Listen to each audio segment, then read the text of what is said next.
marvelous long reads. Welcome back, long readers. Today is the big one, the complete story of the absolute universe up until now.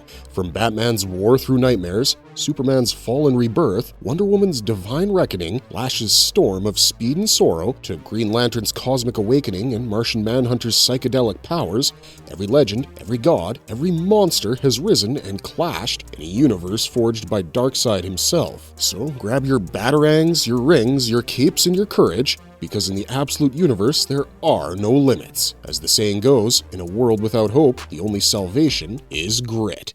How the absolute universe was born. When the multiverse was sealed, Darkseid was struck by a hunger beyond domination, a need to grasp the hidden truth at the core of creation. Abandoning his planet Apocalypse, he built a machine powered by his own blood, seeking enlightenment through sacrifice. When Kalibak and his generals interrupted, urging war on Earth, Darkseid slew his son, feeding his essence to the device and activating it. The machine guided him on a quest for the Spectre, leading him through heaven and hell. Defying divine warnings, he found Eclipso imprisoning Jim Corrigan on the moon and defeated him using energy from a living star. But when he tried to seize the Spectre's power, the Quintessence intervened. Darkseid unleashed his miracle machine, merging himself with Astar, the spirit of vengeance. The fusion turned unstable. In battle against the Justice League, the Spectre revealed that Darkseid existed as the cosmic counterweight to Superman's hope, the embodiment of resistance. All versions of Darkseid across realities had merged into one, igniting his hunger. Refusing his destined role, he rejected the balance and chose death. He awoke reborn in the Elseworld, a universe of despair molded by his will, a reflection of everything he denied, waiting to rise again and destroy what remained of Earth. This was Earth Omega, a world without hope. Absolute Batman, The Zoo, Part 1. At the Gotham Zoo years ago, a young Bruce Wayne excitedly waited to see the Bat exhibit before tragedy struck. Someone brought a gun. In the present, Alfred Pennyworth returned to Gotham after years away, disturbed by how much it changed. The city was brighter, yet soulless, plagued by the party animal gang's killing spree. Visiting his friend Amir, Alfred revealed a hidden arsenal, leaving a message for his estranged daughter Julia. His mission? Gather intel on the gang without engagement, unless another agent interfered. When his bike was stolen, Alfred cursed the city he no longer recognized. Meanwhile, at Croc's gym, Bruce Wayne trained furiously, haunted by memories of his father teaching him that comfort meant insignificance. His friend, Waylon Killer Croc Jones, teased him, inviting him to poker night with Gotham's rogues. Eddie, Ozzy, Harvey, and Selina, but Bruce refused, consumed by purpose. Waylon mourned the party animal's latest massacre, telling Bruce that someone had to act. Elsewhere, crime bosses Roman Sionis, Falcone, and Maroni argued about the gang's rampage. Roman revealed his intent to end Gotham's old order. His lover Rosa killed Maroni, while a child murdered Falcone, signaling a new reign of terror. The gang's rampage sparked panic as Mayor Gordon convened a town hall where Bruce arrived as Batman in his armored suit. Alfred watched from a rooftop, ordered to observe. The party animals stormed the hall, killing indiscriminately until Batman intervened, brutally defeating them but refusing to kill. When their leader attacked, Batman severed his hand with a battle axe and detonated an explosion to trap the rest. Alfred engaged Batman but was swiftly disarmed. Tracking Bruce later, Alfred deduced his identity and reflected on his upbringing, his genius, trauma, and obsession after watching his father die protecting children during the zoo shooting. Bruce had studied Gotham's systems for years, rebuilding it piece by piece. Alfred saw him as another doomed crusader but couldn't kill him when Martha arrived. That night, Bruce analyzed the gang's tech, realizing the masks hid advanced circuitry. Alfred ambushed him again, but Batman overpowered him and escaped on Alfred's stolen bike. Bloodied, Alfred admitted that Gotham might still have a pulse. In Manila, agents revealed a fugitive trained by the League of Assassins, known only as the Joker. The Zoo, Part 2. At the Gotham Zoo years ago, Bruce Wayne cried for his father to open the door, but Thomas Wayne was already dead, slumped outside. As Bruce turned, bats shattered through the glass and swarmed him in a frenzy. In the present, Alfred recalled how the party animals escalated their chaos while Batman struck back with increasing ferocity. At the Gotham Aquarium, Batman fought them amid gunfire and knives, shattering an aquarium tank and releasing acid that forced the gang to retreat. Tracking him, Alfred realized that Batman's safe houses formed a bat symbol across Gotham. Bruce even visited Joseph Chill in prison, though Alfred didn't know why. Alfred is ordered to remove Batman's protections, and he obeys, allowing the party animals to locate his hideouts. When one base exploded into a flaming inferno shaped like a bat, the city took it as a sign that Batman was unstoppable. Public debate raged over the Batman's actions. As Gordon recovered in the hospital, Barbara defended Batman for helping the police, while Bullock argued his war provoked more violence.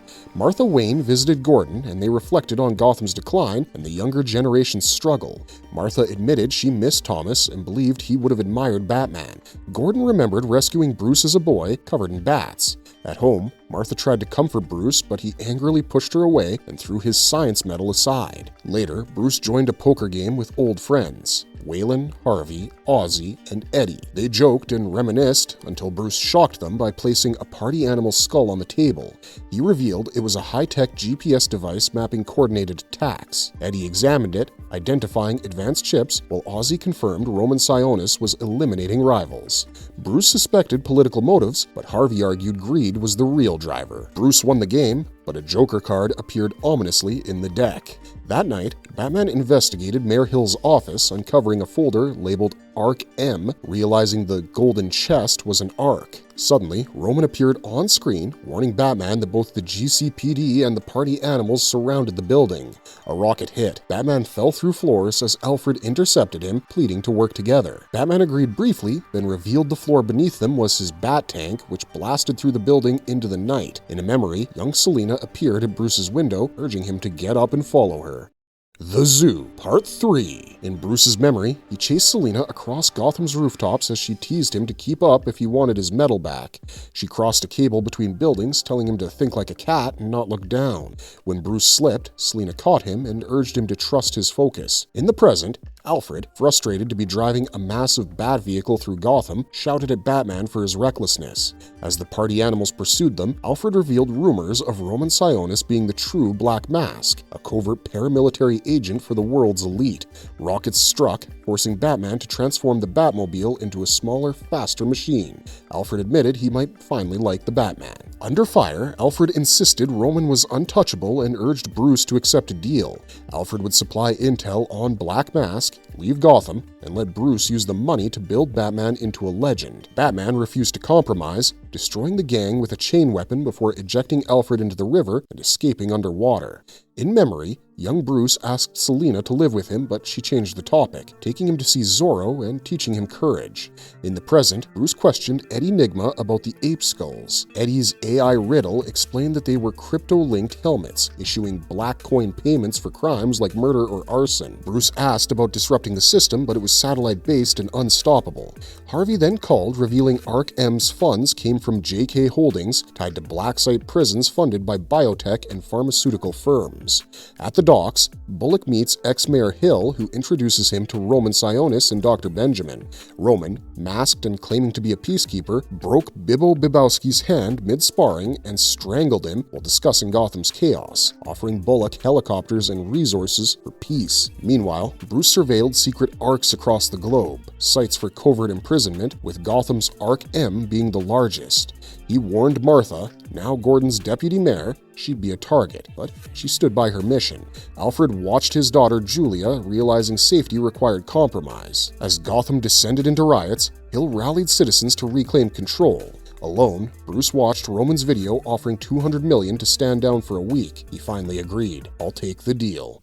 The Zoo, Part 4. During the hearing for Thomas Wayne's murder, Bruce Wayne requested to speak before Joe Chill's testimony, claiming urgency. The judge allowed it due to the case's gravity. Years later, in Crime Alley, Raph of the 10 Thieves gang threatened residents for protection money. When Mrs. Nguyen refused, Raph shoved her off the roof, but she landed safely as Batman struck, attacking the gang with feral precision. It was Bruce's first night as Batman. Holding a gun to Raph, he remembered showing his childhood Bat Bridge project to Thomas, who questioned if fear was the best way to help others. Police arrived and Batman fled, realizing his theatrics and weapons were wrong. He discarded his fake fangs, voice distorter, and gun, resolving to think bigger. Investigating Gotham's underworld, Bruce traced an illegal weapons route, the Orange Blossom Special Pipeline from Florida to Gotham, disguised in produce trucks. Learning that the Maronis and Falcones controlled it, he used an explosive RC car to destroy one of their shipments and fought off smugglers, determined to strike at the system's roots. He reflected that while his bridges once aimed to protect people, he now needed to build himself into something larger. As a child, Bruce had reworked his bridge design to be adaptable and self-deployable, symbolizing the Bat's ability to thrive anywhere. Thomas admired his ingenuity and shared his own story. Once aspiring to be a heart surgeon after his father's sudden death, he found purpose in teaching and helping others. He told Bruce that what mattered most was understanding one's core purpose. At the hearing, Bruce spoke to Joe Chill, recalling the zoo visit with his father, the last perfect day of his life, and declared that Chill had killed that happiness forever. Later, deep in his training, Bruce discovered a cave and refined his vision, designing a new exoskeletal tool, the Bat Thumb, which extended his retractable cape for flight and combat. Years later, as Absolute Batman, Bruce infiltrated the Dance for a Better Gotham, targeting corrupt mogul Randall Powers and his criminal network. Reflecting on his father's lessons, Bruce realized the Bat's power lay in surpassing limits. Now fully prepared, he leapt into action. In prison, he finally faced Joe Chill and asked, "Well, you had something you wanted to say?"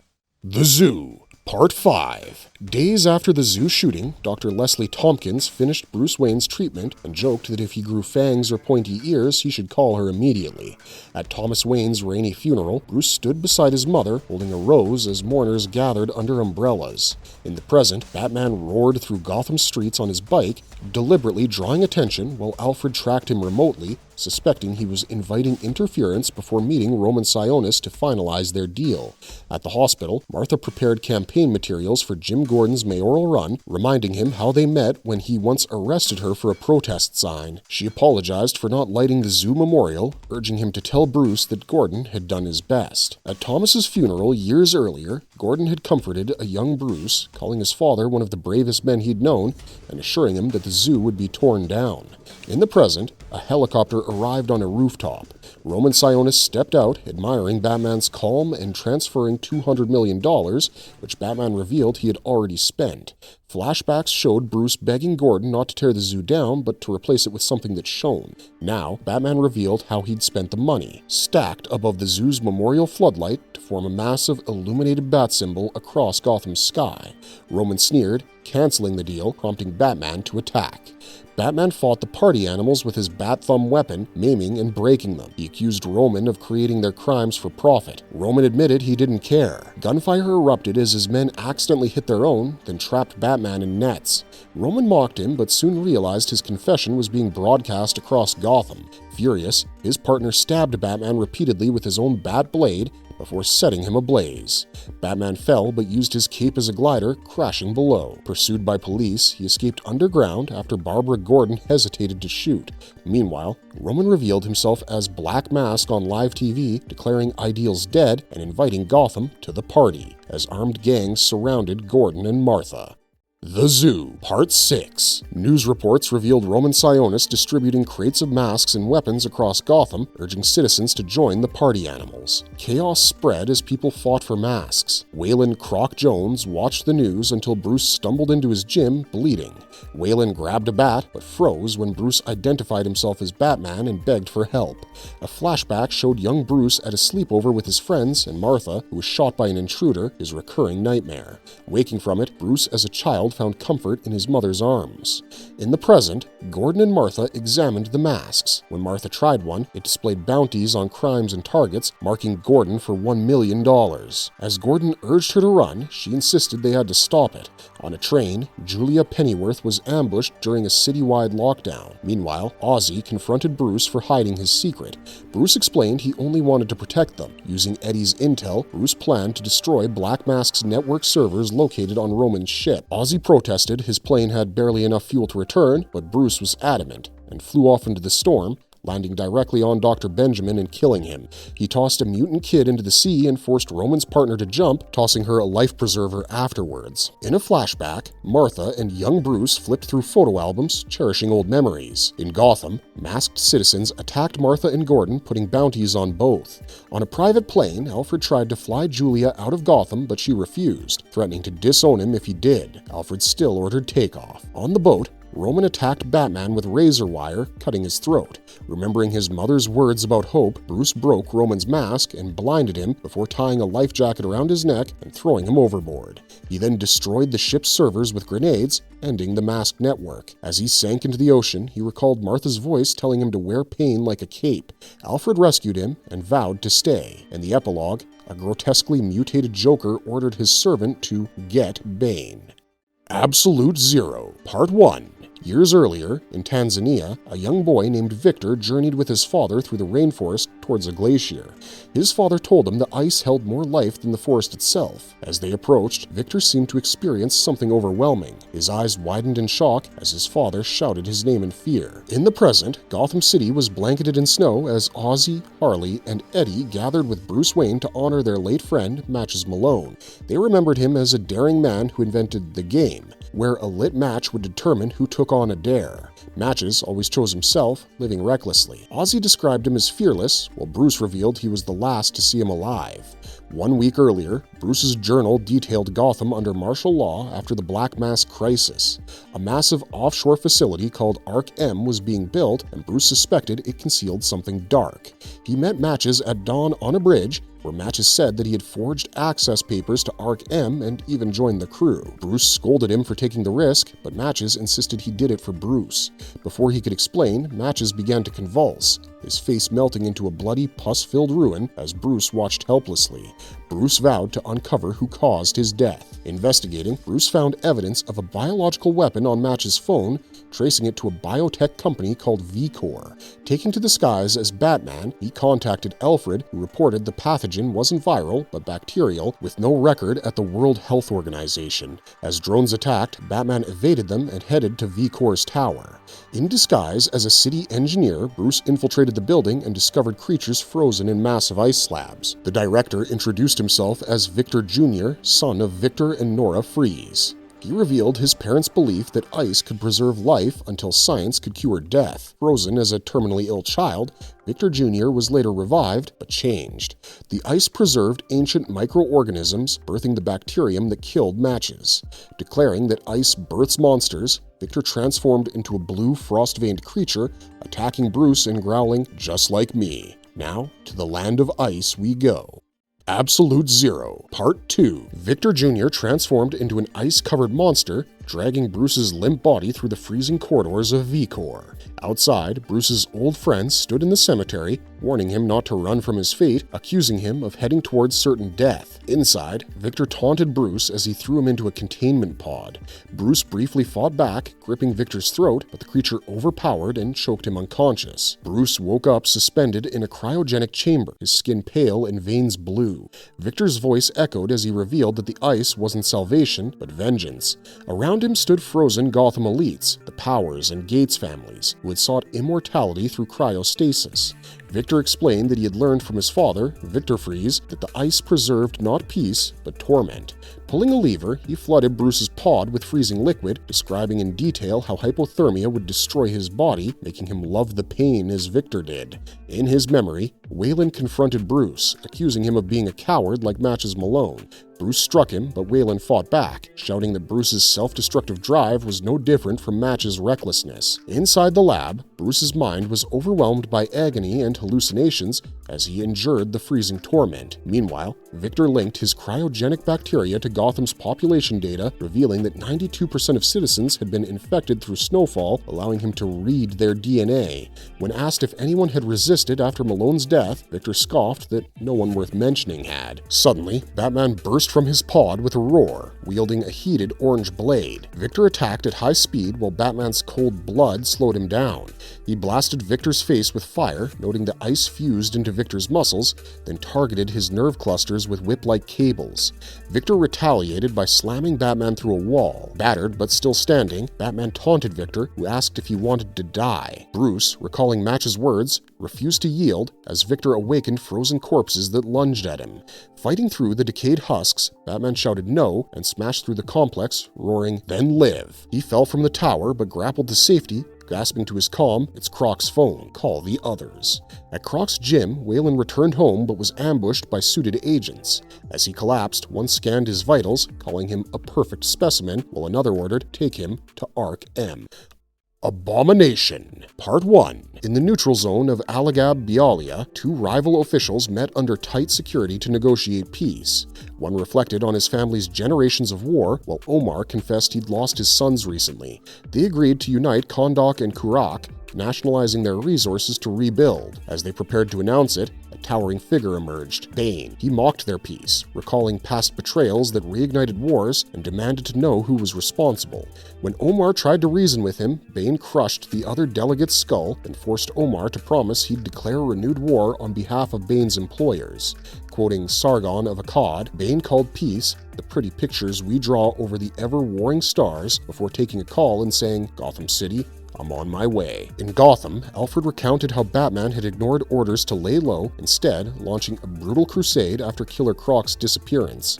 Crime families fell nightly, hospitals overflowed, and even ride-shares were used to transport the injured. Meanwhile, Officer Barbara Gordon found Batman in her apartment asking for help. She later met him at Gotham Zoo and revealed Croc had been taken to Ark M. Bruce, Oswald, Edward, and Harvey studied Ark M's files, discovering it was part of a global network of secret facilities conducting abominable experiments. Bruce traced its roots to an old hospital site and planned to infiltrate it. Amid their arguments, he declared, "This is Batman." Elsewhere, Martha Wayne and Jim Gordon discussed Gotham's corruption, with Martha asking what the next step should be. Years earlier, Bruce and Selina's moment of intimacy was interrupted by an excited Wayland who revealed he had a championship fight and wanted Bruce to train him. In the present, Bruce swam through underwater tunnels towards Ark M, guided by Alfred. Inside, he discovered a vast underground structure filled with skeletal remains and sensed something ancient. Then, Bane appeared. After a fierce battle, he revealed he hadn't even used his venom yet until he did, mutating horrifically. As Batman watched, Bane loomed over him, saying, "Call me Bane. Welcome to your new home. Let's get you prepped for surgery." Abomination Part 2. In June, Martha Wayne confronted Jim Gordon about her missing son, refusing to believe he was merely lost for a few days. Beneath Gotham, a doctor documented Test Subject 27, a 6'9", 421-pound man requiring 6 staff to move. His costume's booby traps exploded when removed, injuring workers, and surgery revealed weapons embedded in his body. Kept sedated, he was expected to stay unconscious for 48 hours, but Bruce awoke, freed himself with a hidden tool, and escaped. Alarms blared as he crept past labs labeled Hepler experiments and transmutation and plasticity, vanishing near the clay biome. There, Bruce encountered grotesque living forms and a creature begging for death before being seized by Bane, who returned him to his cell. In the doctor's next log, she noted his constant recovery and called him the Prime's masterpiece. Meanwhile, the memories surfaced of Bruce training Waylon Jones for a title fight. Waylon's determination struck Bruce deeply, and he vowed to help his friend win. By July, Martha begged Harvey Dent for updates, while doctors chronicled Bruce's behavioral shifts, violent at first, then hollow and catatonic. After weeks of submission, he rebelled again, killing guards using improvised weapons made from his own teeth and chemical compounds from his body. He escaped through the strange corridor and reappeared in the Isley ecosystem, where he encountered plant-like beings begging for release before Bane captured him yet again. In August, Martha persisted in showing Bruce's missing photo, describing his big, beautiful blue eyes. Underground, the doctor logged day 91. Bruce had survived the full surgical cycle that had killed all previous subjects. His body healed, lined with gold-like veins, but his spirit, they hoped, was broken. Tested again, Bruce demanded to be left alone, but a dark armored figure, Bane, taunted him until he charged in defiance. Now fully in the Batman suit, Bruce broke free, discovering the Langstrom experiments and its tortured hybrids. Haunted by Waylon's question, "Do you believe I can win?" he whispered, "I don't know how." Bane attacked, boasting they were alike, until a massive tail struck him. Killer Croc mutated and returned. Bruce calmed him, saying, "It's me, Bruce," and called him Waylon Croc Jones. United, they fought back. Dr. Arkham logged the results proudly, ending with, "Now I truly get to break him." Abomination Part 3. The Interlude. Bane's return from Ark M to Gotham did not go unnoticed. Watching the reports, Alfred Pennyworth cursed himself for never warning Bruce properly, never explaining who Bane really was or where his darkness came from. Bane's story began far from Gotham, on the ravaged island of Santa Prisca. The nation, long exploited and bled dry by foreign powers, had been in constant rebellion. His father led the insurgent group Cielos Libres, who fought to liberate the land for generations. When Bane was still young, their revolution briefly succeeded. They captured the capital, but within days, foreign forces crushed their movement, executing or imprisoning every rebel. Those who survived, including Bane and his father, were condemned to life in the brutal Peña Duro prison. For 11 years, Bane endured that hell. When he finally led an escape, he and the remaining rebels returned to the shores of Santa Prisca, ready to reclaim their homeland. But waiting for them was no army, just a man dressed in white. The Joker. The clown offered Bane a truth and a bargain. Santa Prisca, he said, could never truly be free. Its wealth and power would always draw invaders, and peace would never last. Bane saw the truth in his words. The Joker promised to make the island prosperous and untouched if Bane swore his loyalty to him. As proof of obedience, he ordered Bane to kill his father. Without hesitation, Bane obeyed. From then on, he became the Joker's most feared lieutenant, orchestrating assassinations and acts of terror around the world. Joker's scientists subjected him to experimental venom treatments, warping his body and mind into something beyond human. The compound sharpened his intellect, granting him photographic memory and the ability to learn every form of combat, every weapon, and every military doctrine ever devised. As Alfred imagined it, Bruce would stand against this perfected predator, a man who could predict his every move. In Alfred's mind, Bane would defeat him, deliver his broken body to the Joker's surgeons, and offer him the same chance he once received. The venom, the power, the illusion of saving Gotham. But Bruce would refuse, and Bane, knowing that, would turn to those Bruce cared for most, Eddie, Harvey, and Oz, to break him another way. Abomination, Part 4. At present, Wayland carried Bruce's limp body through the harbor tunnels and into the Gotham sewers. His breathing was labored, his voice heavy with pain as he begged Bruce to save him. Bruce promised to find a cure, but Wayland's desperation turned to fury. He wanted Bruce to end his life instead. Reluctantly, Bruce drew a blade and aimed for Wayland's skull, but at the last instant, his hand faltered. Unable to kill his friend, he turned the strike aside. Wayland seized the weapon and tried to impale himself, but Bruce fought him off, breaking his grip with a sharp kick to the face. Enraged, Wayland bellowed that Bruce should have let him die in Arc M, then dove into the black waters, disappearing beneath the surface. When Bruce awoke, he found himself back in the Batcave. Alfred informed him that he had been unconscious for 20 days, discovered collapsed on the floor. Medical scans revealed a venom distribution system embedded into his spine and brain, one more relic of Arc M's experiments. Alfred urged rest and recovery, but Bruce refused. He needed to get back to the streets. Despite Alfred's protests, Bruce left the cave and headed toward Martha Wayne's apartment. Halfway there, a violent surge of pain struck him. His veins pulsed green from the venom infusion before subsiding. At Martha's, she met him with a slap and then a tearful embrace. She told him Ozzy had been attacked. Bruce rushed to the hospital where Ozzy lay mangled, bones shattered, body twisted. The handiwork was unmistakably Bane's. Leslie Tompkins revealed Harvey was in the next room. Bruce entered to find him horribly burned and scarred, half his face split by a fracture in his skull. Harvey told Bruce that Flass had once warned him friends would drag him down, and now that prophecy had come true. When Bruce apologized, Harvey coldly told him he was right, and added that he only hated him half the time. Seeking Eddie next, Bruce found him bizarrely cheerful. The back of Eddie's skull had been replaced with cables and circuitry. He explained that Bane had defeated him in a riddle contest, crushed his head, and left him improved. Eddie proudly displayed a piece of his android's head grafted onto his own. As Bruce doubled over from another venom surge, Eddie smirked. Bane had challenged Bruce, too. Back in the cave, Bruce told Alfred to disband his network. Alfred challenged him. Would he let Bane break him as well? Their argument ended abruptly when a mechanical tendril seized Alfred. A masked intruder dropped from the ceiling, sleek, silent, and unmistakable. Bruce recognized the figure instantly. It was Selina Kyle. Abomination, Part 5. Bruce demanded to know why Selina had returned to Gotham. She told him that Martha had called her after his disappearance asking for help. As Alfred regained consciousness, his eyes widened in recognition. He knew her as the infamous mercenary Catwoman. She warned Bruce that she couldn't be trusted, recalling the atrocities she committed in Malaysia. Bruce coldly replied that he already knew and ordered her to leave immediately. But later that night, the tension between them broke. They went back to his apartment, where passion replaced anger. The next morning, Selina traced the scars across Bruce's body, remnants of Arc M's torture. She asked what they had done to him, but he cut her off, asking if that was truly what she wanted to discuss. She admitted it wasn't. He pointed out the resemblance between her helmet and black masks, but both decided to drop the subject. Instead, Bruce suggested a date. Their destination? The abandoned amusement mile, now home to the Red Hood gang. As soon as they entered, the gang surrounded them, showing that Batman had no right to be there after ordering them to stand down. Bruce refused to leave without seeing their leader. A brawl erupted. Batman and Catwoman moved with brutal precision.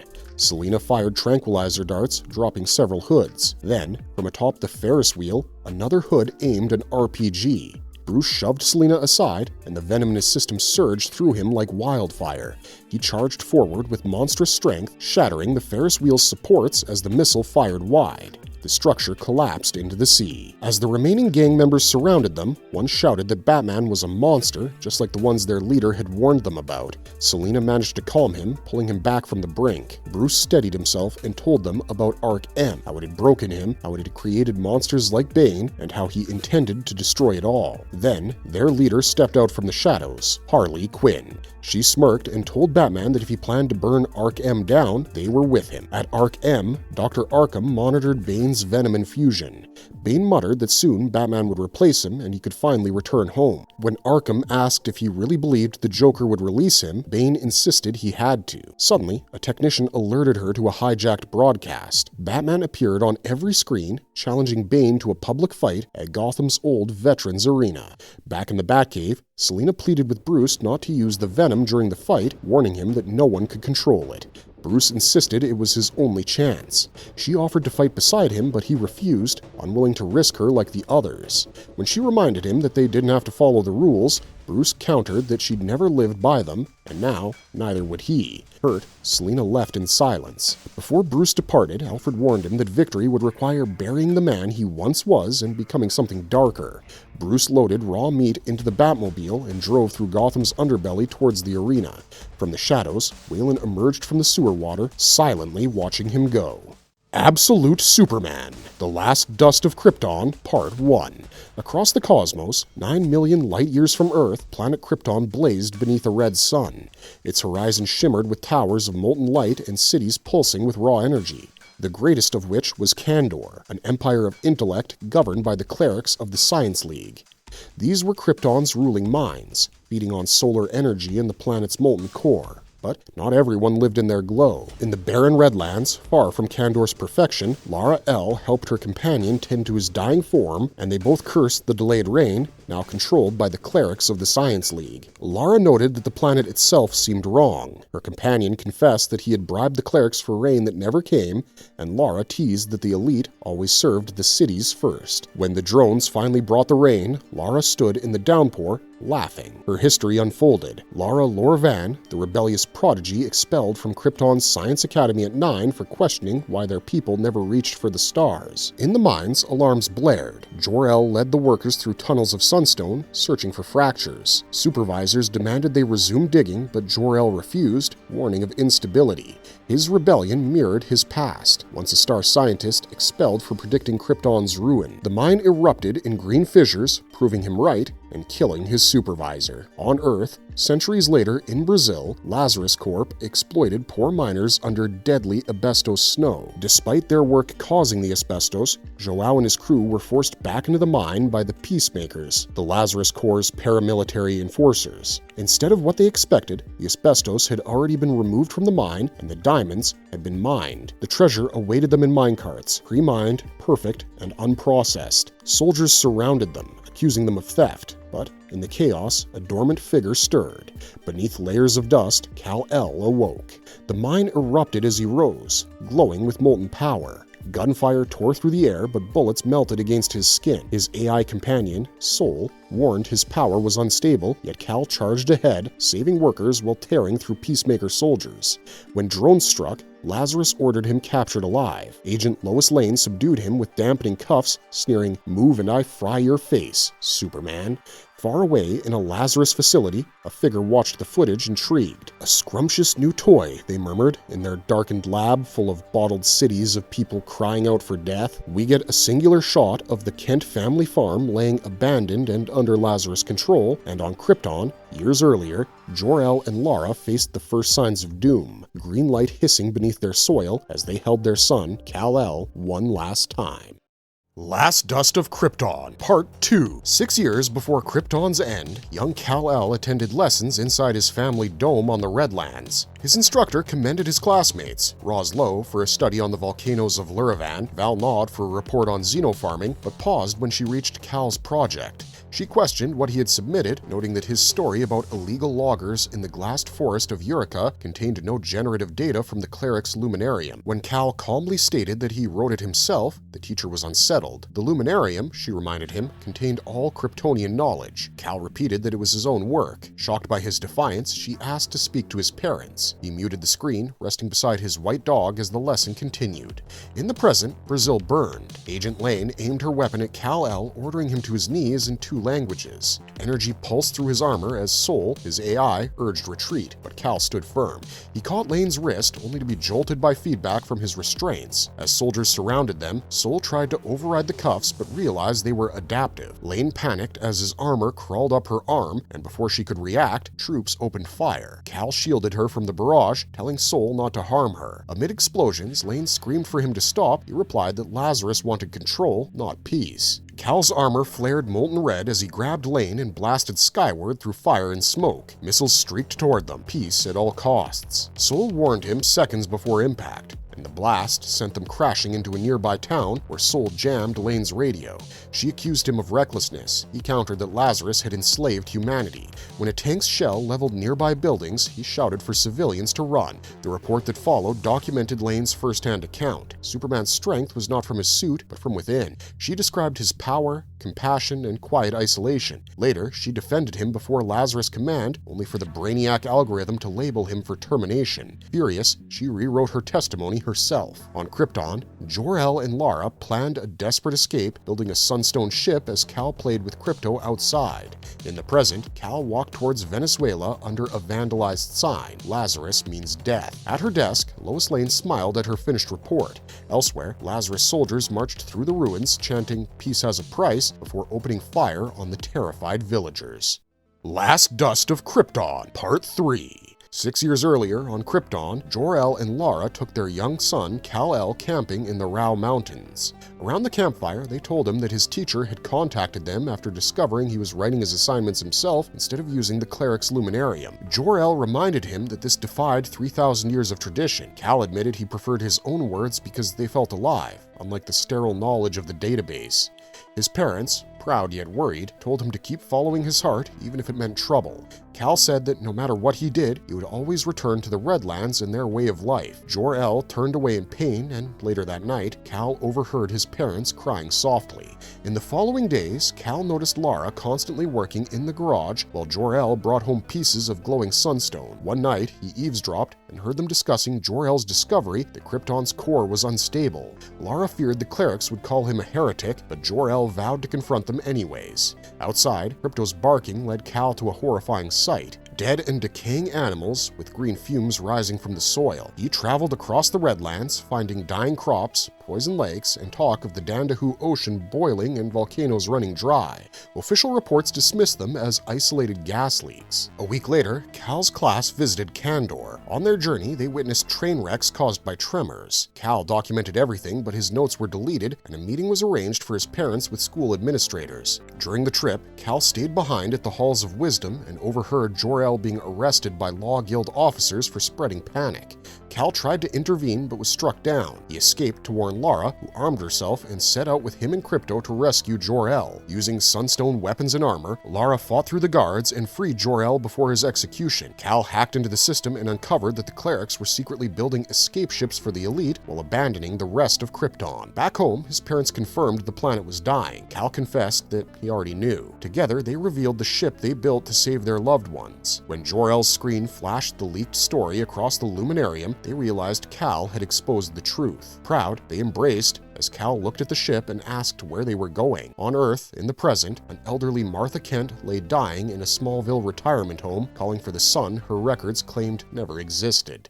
Last Dust of Krypton, Part 4. Lois Lane traveled the world, visiting every Lazarus facility Superman had passed through, each located in poverty-stricken corners of the planet. She tried to convince workers like Joao to speak with her, explaining that she wanted to help Superman before his powers accidentally hurt someone. Nobody cooperated. Even after Lois publicly fought and arrested corrupt peacemakers to gain their trust, they stayed silent. Joao told her that she wasn't chasing Superman out of duty, but because being near him had changed her. The others said she'd never find him. He would eventually unleash his fury on Lazarus, and they were all waiting for that day. Lois's search led her to Pakistan, where Superman's last battle had scorched the ground. As she examined the ruins, her father, General Sam Lane, called to scold her for working without peacemaker protection. He insisted Superman was too dangerous to reason with and should be destroyed. Lois countered that he hadn't killed anyone despite all the destruction, and people wouldn't trust her if she arrived with armed guards. Sam warned her about a soldier who had died trying to work alone, one whose brutal death video he'd made her watch as a child.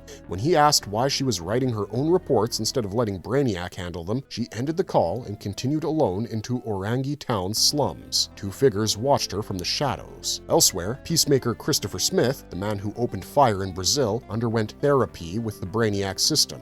Breaking down, he admitted his rage towards Superman caused him to fire on civilians, though none were hurt. Brainiac dismissed his guilt as weapon malfunction and sent him back into the field. In Orangi, Lois ambushed one of her stalkers, a masked Omega Man named Alpha. He claimed Lazarus was built on lies and that she was fighting for the wrong side. Their fight was interrupted by Omega Prime, who attacked Lois. Brainiac summoned Peacemaker backup as chaos erupted. Suddenly, a storm of glowing dust knocked everyone aside. Superman descended. He told Lois to stop searching for him. Before she could reply, soldiers surrounded them. He froze them with his breath and flew away. The Omega Men vanished into the shadows, arguing over Lois, while Peacemaker awoke, horrified to find a pile of bodies he had unknowingly killed.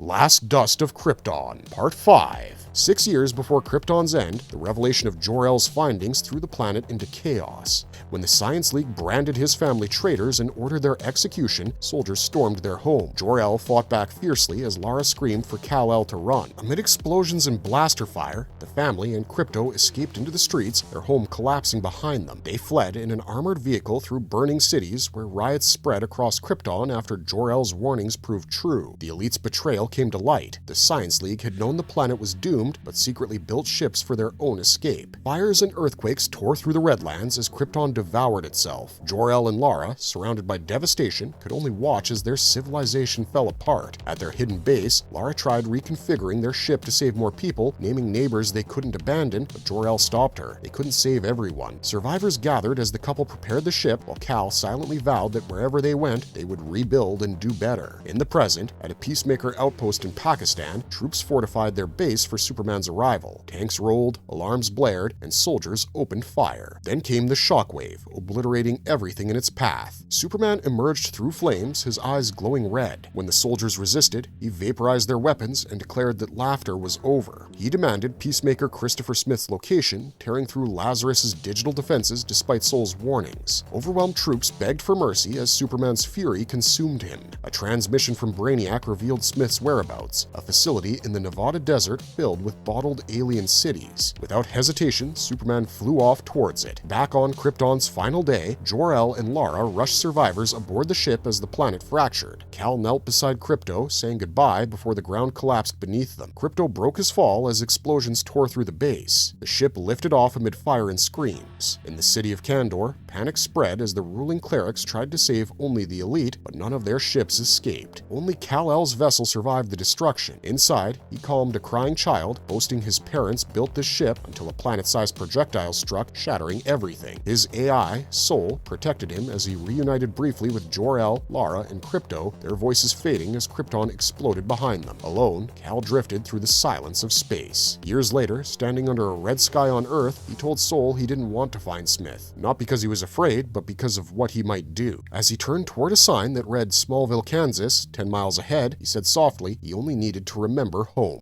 Last Dust of Krypton. Finale. Across the void of space, Kal-El and Sol drifted from star to star, searching endlessly for a new world. Every system brought disappointment. 17 months and 14 days passed since Krypton's fall, and the loneliness hollowed him. The memory of his parents and his dying planet haunted every breath until grief gave way to fury and finally numb surrender. 9 million light-years from home, Kal-El told Sol to end his life, to cast him into the blazing yellow sun ahead. Sol refused, bound to keep him alive. It identified the third planet of the system as habitable, but Cal was already in agony, his body burning from the unfamiliar solar radiation. As he screamed, Sol guided the ship downward despite his pleas. On Earth, Jonathan and Martha Kent stood among their withered fields. Rain fell for everyone except them. Martha blamed Lazarus Corp, claiming she had seen drones manipulating the weather to force them into bankruptcy. Jonathan called it a scare tactic, insisting Lazarus spread such stories to make people believe resistance was futile. He vowed to keep the family farm, though both knew their hope was fading. Martha whispered that only a miracle could save them. That miracle fell from the sky.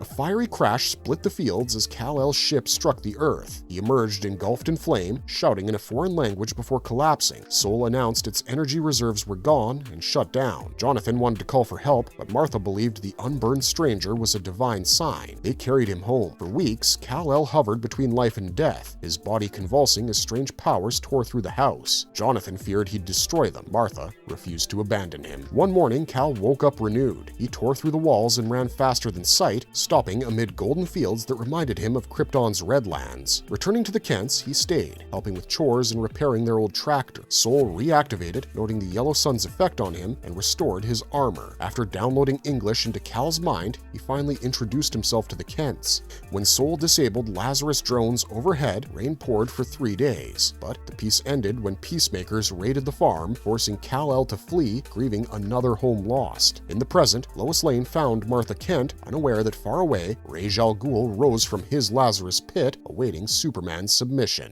Son of the Demon. Prologue. A strike unit of Omega Men infiltrated Lazarus Corp's high-security research base in Nevada, their mission clear: locate the core of the Brainiac system and destroy it. The sprawling facility was eerily silent, though its machines hummed with enormous power. As they advanced through the dark corridors, a flash of violet energy struck one operative. His skin evaporated in an instant, and he died screaming. Before the others could react, a voice pierced their minds, hijacking their telepathic network. Panic spread as another fell convulsing, his muscles dissolving from his bones, while a third vomited his own skeleton. The last survivor bolted for the exit, only for his arm to grotesquely mutate after being hit by another bolt of lightning. Massive virus-like organisms swarmed him before Brainiac, an unhinged biomechanical entity, descended, claiming the body as a specimen. In his lab, Brainiac dissected the living Omega Man piece by piece, keeping the brain alive in a jar connected to its mutilated body. Muttering to himself, Brainiac raged over his failure to understand Superman's biology. None of his bottled civilizations recognized the alien hero, so he shattered one in fury, crushing the tiny inhabitants beneath his heel. Calming, he addressed his captive brain, deciding to share his origin. He revealed that he once belonged to the Brainiac Collective, a civilization obsessed with knowledge where every member bore the same name and a unique number. Named Brainiac 419,732, he was the lowest-ranking effector, condemned to shovel the corpses of his own kind into a liquidator aboard a starship. After nearly 8 years of endless labor, he found a still-living Brainiac, 8,238,759, who attacked him and split open his skull. 419,732 killed his assailant, but was left deranged from the wound and isolation. Over the years, he began conversing with corpses, imagining their praise. When the bodies finally stopped coming, he broke free of his confinement to find the ship empty. On the bridge sat a dead captain. Declaring himself the true Brainiac, he launched into space, collecting bottled cities until reaching Earth. Now obsessed with Superman, he transmitted his findings to the collective for analysis. They dismissed his data as impossible until one mentioned Krypton. Enraged by their ignorance, he severed the connection, executed his captive, and synthesized kryptonite. Later, he saw Peacemaker Smith's conversion into a cyborg weapon, explaining that Ra's al Ghul had chosen him for deployment in a new war zone, Kansas. Son of the Demon, Part 1. In Metropolis, Ra's al Ghul hosted a live investor call for Lazarus Corp's League of Shareholders while effortlessly fending off an assassination attempt by the Omega Men. As he spoke of profits and progress, he impaled one attacker and hurled another into a Lazarus pit, where the unfortunate soldier de-aged into a screaming infant. Unbothered, Ra's assured the shareholders that Lazarus's day of resurrection was imminent. When the call ended, he casually tossed the transformed infant off the skyscraper balcony before resuming his meditation. That same night, Superman quietly entered the Smallville retirement home to find Martha Kent. He placed seashells on her bedside table, tokens from the 5 oceans she'd once dreamed of visiting. When she awoke, her Alzheimer's left her confused. She called for help, not recognizing him. Disheartened, Kal-El fled into the silent streets of Smallville, now hollowed out and dominated by Lazarus Corp. Outside a shuttered theater, Lois Lane and Jimmy Olsen intercepted him, both pleading for a chance to talk. He brushed them off, saying he wanted to be left alone. As the two argued, he vanished into the night. Sol urged Kal to leave, warning him not to get involved. Instead, Kal descended in a burst of sunstone light, shouting that he had come to stop himself from killing Christopher Smith. Before he could say more, a shot struck his chest. Peacemaker forces swarmed from helicopters, and Jimmy accused Lois of leading them there. Guns were drawn on both sides until Lois demanded they cooperate or watch Superman die. Together, they dragged the wounded Kal into a nearby drugstore. Sol analyzed the bullet and identified its composition as Kryptonian. Before they could plan an escape, Smith, now heavily cybernetically enhanced, smashed through the wall. Superman fought back, weakened by the radioactive wounds, as Smith overpowered him. Lois and Jimmy tried to intervene, but the Peacemakers arrived, surrounding the store. The standoff drew in armed townspeople who demanded the soldiers leave Smallville. Superman unleashed his armor's tornado mode, scattering everyone in a maelstrom of light and wind. He pummeled Smith relentlessly until the Peacemaker captain shut Smith down. Rage wanted the Kryptonian alive. Moments before collapse, Superman begged Jimmy to get him out. The Omega Men appeared through a boom tube, dragging him to safety as Lois was left behind, surrounded by advancing Peacemakers. Son of the Demon, Part 2. Omega Men worked frantically to remove the radioactive slugs buried deep in Superman's chest, but his alien physiology made the task nearly impossible.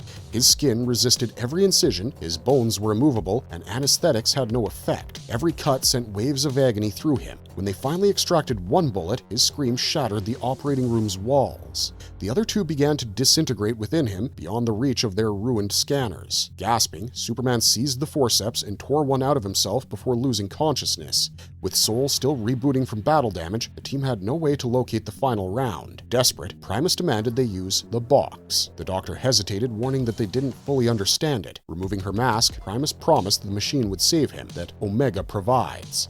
Activating it, she watched as the strange cube teleported the last Kryptonian bullet out of his body. Elsewhere, Lois Lane was dragged in chains to a Lazarus Corp detention hub. Ra's al Ghul personally came to greet her, amused that she already understood her fate. She wouldn't be executed, but conscripted. Ra's praised her insight, but she warned him that Superman's presence had already changed the world beyond his control. Unfazed, he confirmed her suspicions. If she refused to serve him, her father's prosthetic legs would be taken, and his life along with them. Lois lunged with a hidden knife, pressing the blade to his throat. Ra's calmly smiled, saying death meant nothing to him. When she relented, he handed down her task: bring Superman to him. Weeks later, the Omega Men and Superman appeared through a boom tube into the Peacemaker stronghold in Karachi. During the raid, Superman stopped Omega Prime from executing an enemy, reminding her that he'd only agreed to fight if they spared lives. He tore through their ranks at super speed, dismantling tanks and disabling soldiers. 2 Peacemaker mechs caught him, reopening his wounds, but Sol unleashed all stored solar energy to save him, warning to never let the Omega Men use the box again. At their oceanic base, Superman asked Jimmy Olsen about the device. Jimmy said it was rumored to be ancient, divine even. Superman revealed it had spoken to him, showing visions of a burning Earth. When the Omega Men attacked a Lazarus prison in Pakistan, Superman joined but forbade killing. Inside, he found protesters already hanged. Omega Prime executed a soldier anyway, until Superman caught the bullet mid-air. He left shaken, realizing how close he'd come to letting her kill. Moments later, the team learned Jimmy had been left behind. In a Lazarus cell, Lois Lane awaited him, ready to demand everything he knew about Superman. Son of the Demon, Part 3. Years earlier, on Krypton, Jor-El led a rescue mission deep beneath the planet's crust after a mining collapse trapped several workers.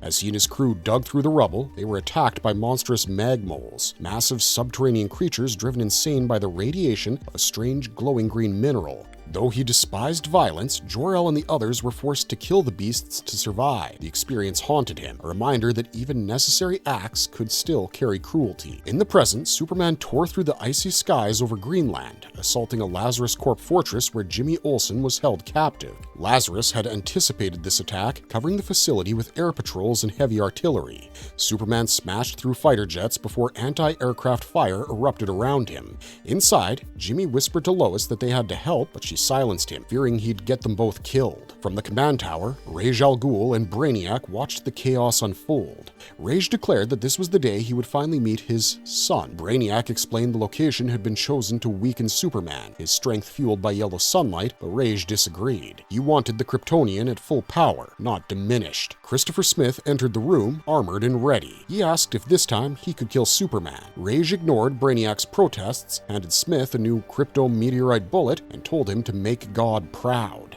Outside, Superman dismantled the base's defenses without killing anyone, simply hurling soldiers far away. Disappointed, Ra's ordered Brainiac to initiate Phase 2. Omega Prime and the Omega Men arrived through a boom tube, clashing with peacemakers outside. Superman intercepted Smith mid-air and crushed him in seconds before the assassin could fire. Hovering over his beaten foe, Superman hesitated, hearing echoes of his father's words about mercy and cruelty. Omega Prime demanded he finish Smith off, and when he refused, she swung her blade, and Superman melted it to slag. Ra's appeared with Lois, Jimmy, and his soldiers, calling Superman the son of the demon. When Smith pleaded for his life, Ra's coldly shot him, only for Superman to intercept the bullet, injuring his own hand. Praising Superman's righteous fury, Ra's promised that they would rebuild the world together. Superman rejected him, but before he could act, Omega Prime, revealed as Talia al Ghul, stabbed him with a kryptonite blade, and the father box began to glow. Son of the Demon, Finale. On Krypton, the Science League condemned Jor-El and Lara to hang above Kandor for 100 years, while their son Kal-El was sentenced to 2 decades in the Phantom Zone's orphanage. As the Law Guild came to take him away, Kal-El shouted that Krypton was dying and that there was still time to save lives. When they ignored him, fury overtook him. His heat vision vaporized the guards in the entire chamber. The scene flickered and disintegrated, revealing a simulation designed by Brainiac under Ra's al Ghul's orders. The experiment's goal: numb Superman to killing. Ra's warned Brainiac not to destroy his mind completely, and Talia threatened the cyborg with the father box, which even he feared. Talia descended into a holding cell where Lois and Jimmy were imprisoned. Jimmy accused Primus of betraying the Omega Men, but Lois bitterly said the truth. Omega and Lazarus were 2 sides of the same coin. Talia coldly declared that everything was corrupt, that humanity would doom itself without her father's hand. Once the weak were gone, she promised they would rebuild a new world led by Superman. Lois insisted he would never break, but Talia assured her that everyone eventually does, and when he reached that point, he would be commanded to kill them both. 5 days later, Superman broke free of the illusion, throttling Brainiac and shouting for him to stay out of his mind. He stopped short of killing him, declaring the clones deserved freedom, but pain lanced through his skull, and Brainiac ended the program, another simulation.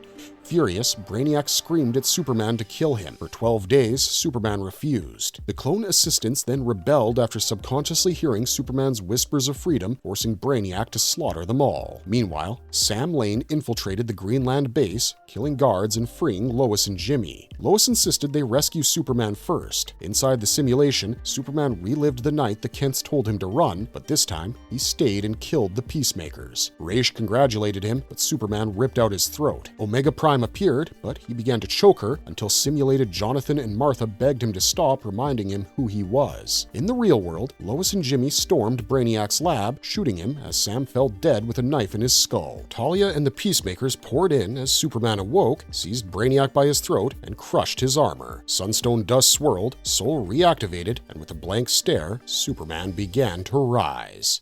The Battle of Kansas starts. Superman came within seconds of ending Brainiac's life before Sol intervened, calming him and guiding him out of the mental conditioning that had consumed him. Taking command of the armor, Sol piloted Superman, along with Lois and Jimmy, back to Kansas. There, Sol sealed him inside a sunstone cocoon to stabilize his mind and body. When the storm within finally subsided, Superman emerged and flew to the long-abandoned Kent farm. As he walked through the silent fields and weathered barn, Sol spoke softly, expressing regret that he had never been able to help Kal-El find belonging, that his time on Earth had been spent in isolation and exile. Kal refuted him, saying he had never truly been alone because Sol had always been there with him. He called Sol his brother, Sol-El. Moments later, Lois and Jimmy arrived at the farm. Kal-El offered Lois his condolences for her loss and vowed that those responsible for her father's death would face justice. They exchanged proper introductions before Lois urged him to leave, warning that Lazarus would soon track them down. But even as she spoke, Kal-El's telescopic vision stretched across the plains. He saw Ra's al Ghul approaching, leading an entire army of peacemakers straight toward them. Can Superman stop Ra's al Ghul and the forces of Lazarus? That answer lies ahead, so stay tuned to our channel for the next chapter in the saga of Absolute Superman. Absolute Wonder Woman, The Last Amazon, Part 1. A strange phenomenon appeared over the waters near Gateway City, an inverted pyramid suspended in the air, radiating power and confusion. Reporters from the gate covered the unfolding event, with journalist Alan narrating as baffled authorities scrambled for answers. Without warning, the structures erupted, releasing swarms of winged creatures called harbingers that descended upon the city. Chaos erupted as civilians fled the carnage, until another figure emerged from the sky. Diana of Themyscira. Masked and clad in armor, the Amazon warrior cleaved through the harbingers with her Athena blade, Pegasus soaring at her side. Kneeling amid the blood-soaked ground, she marked her face with crimson before invoking a powerful incantation that unleashed a blinding surge of divine energy, scattering the creatures around her. Years earlier, in the desolate realm known as the Wild Isle of Hell, the sorceress Circe languished in exile. Her solitude ended when the radiant god Apollo appeared, carrying an infant wrapped in light. He declared the child the last surviving Amazon, sentenced to hell for her people's crimes against Zeus. Circe was commanded to raise her, forbidden ever to utter the word Amazon. When she tried, her voice faltered under divine compulsion. Apollo departed coldly, indifferent to the child's fate. Circe abandoned the infant to its doom, but watched in astonishment as the baby seized a lunging serpent and hurled it away. Intrigued, she took the child in. The beasts of hell could not harm her, and as Diana grew, she showed compassion even to monsters. Over time, the two transformed their infernal prison into a home. Though reluctant at first, Circe came to love the child deeply, teaching her magic, morality, and strength. Diana matured into a fierce predator, destined to leave hell behind. In the present, Diana warned soldiers to evacuate as the pyramid stirred again. A monstrous new entity, Harbinger Prime, emerged, towering and furious. Diana declared she would either send it back or die trying. The ensuing battle was fierce. The creature's eye-beam sent her crashing across the beach, yet she rose defiantly. In hell, young Diana once asked Circe about a forbidden word that haunted her dreams. Circe urged her to speak it, Amazon. In Gateway City, the adult Diana echoed that same declaration, her power blazing as she stood against Harbinger Prime, vowing that so long as she lived, Earth would never fall. The Last Amazon, Part 2. Gateway City was in turmoil as Alan Fox from the Gate broadcasted live, describing an unbelievable scene, a mysterious warrior battling an army of red-winged monsters. Viewers watched in awe as Wonder Woman clashed with the towering Harbinger Prime, her radiant red lasso slicing through its monstrous body. She demanded it retreat, warning that it had only tasted a fraction of her power. The creature roared in defiance and unleashed its swarm, but Diana stood firm, her weapon glowing with divine fury. She struck with a surge of holy energy, tearing through the smaller Harbingers and issuing a final warning: surrender or be destroyed. When Harbinger Prime refused, she advanced, wrapping her blazing lasso around its throat. She revealed its origin. It was Nemesis's weapon, shaped by Circe, forged from the ruins of the last basilica, infused with the blood of Prometheus and blessed by Demeter. It carried the judgment of mothers. As the lasso seared the creature, she told it the agony it felt was the reflection of the suffering it had caused. Screaming for release, it finally yielded. She commanded it to return to its master and declare that Earth was now protected by Diana of the Wild Isle, Princess of Hell, the last Amazon. The monster agreed and withdrew into the sea with its legion. As the beach fell silent, Alan's report stuttered. Through the smoke, a familiar figure emerged. Steve Trevor. Diana froze, whispering his name in disbelief. Long before that day, on the infernal Wild Isle of Hell, Diana had found Steve's body washed ashore beneath a crimson sky. She called out to him in both English and Greek, and when his eyes flickered open, he weakly murmured his name before a serpent's tentacles dragged him below. Diana dove in and fought through the depths to save him, carrying him home. Circe, shocked, warned that the Hydra would not forgive this. Diana vowed that if the creature came for him again, she would kill it. When Steve awoke, he learned he was in the underworld, not dead, but saved. Now reunited on Earth, Steve led Diana to Commander Cole, who accused her of recklessness and questioned her allegiance. Calmly, she promised to help humanity prepare for what was coming, but refused to be their weapon. Outside, she soothed her skeletal Pegasus, explaining it was reborn from Medusa's blood through magic and sacrifice. Then, a piercing sound swept the city. Soldiers fell, clutching their ears, as Diana prayed to the goddesses for strength, readying herself for the next wave of terror. The Last Amazon, Part 3. The Natural History Museum in Gateway City filled with unease as television screens showed Wonder Woman locked in a brutal fight with a colossal creature. Reporters struggled to explain the chaos, and spectators speculated whether her lasso could contain such power. Among them stood a red-haired woman, Barbara Minerva, transfixed by the sight. When someone called for her, she whispered softly that she was right here, her gaze fixed on the image of Wonder Woman in awe. At the boardwalk, Diana battled the monstrous Tetracide. Landing near the military's command post, she explained she had slowed it using magic, though it resisted most enchantments. She warned that the creature killed in 4 ways. By destroying fear, mind, body, and soul. The first, death of fear, stripped away the instinct to flee, drawing people toward their doom. Soon, she cautioned, it would emit a sound that would lure every living soul to it. She urged the troops to evacuate immediately while she confronted the beast alone.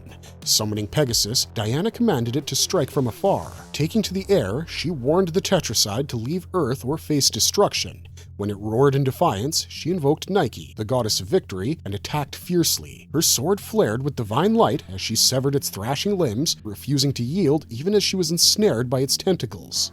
Before this battle, Diana and Steve Trevor had fought the Hydra. Later, by a campfire, they reflected on the encounter. Steve wondered if the creature had truly understood her. She admitted most did, though only strength spoke to them. When he remarked that even in such a cruel world there was still beauty, she smiled, saying love itself transformed everything. He reminisced about Gateway City, its sunsets, and how the ocean reminded him of his mother's laughter. Later, in Circe's home, Diana discovered a spell that could return Steve to Earth. Circe warned the magic demanded a terrible sacrifice, but Diana was resolute. That night, she severed her own arm, completing the ritual despite Circe's horror. What was necessary, she said calmly. At Gateway City, Diana lost her magic arm again to Tetracide. When Steve reappeared in Gateway City, he mourned her loss. Now equipped with a robotic arm, Diana ordered the troops to evacuate as the Tetracide's call grew louder. Steve wished to stay, but she refused to endanger him. On her way out, she helped Barbara Minerva to her feet after they collided. Barbara, curious about her Amazonian heritage, introduced herself as a scholar of their myths. Diana revealed her name, then soared skyward to face the monster. Realizing the Tetracide's imminent sound would drive humanity to self-destruction, Diana enacted a desperate plan.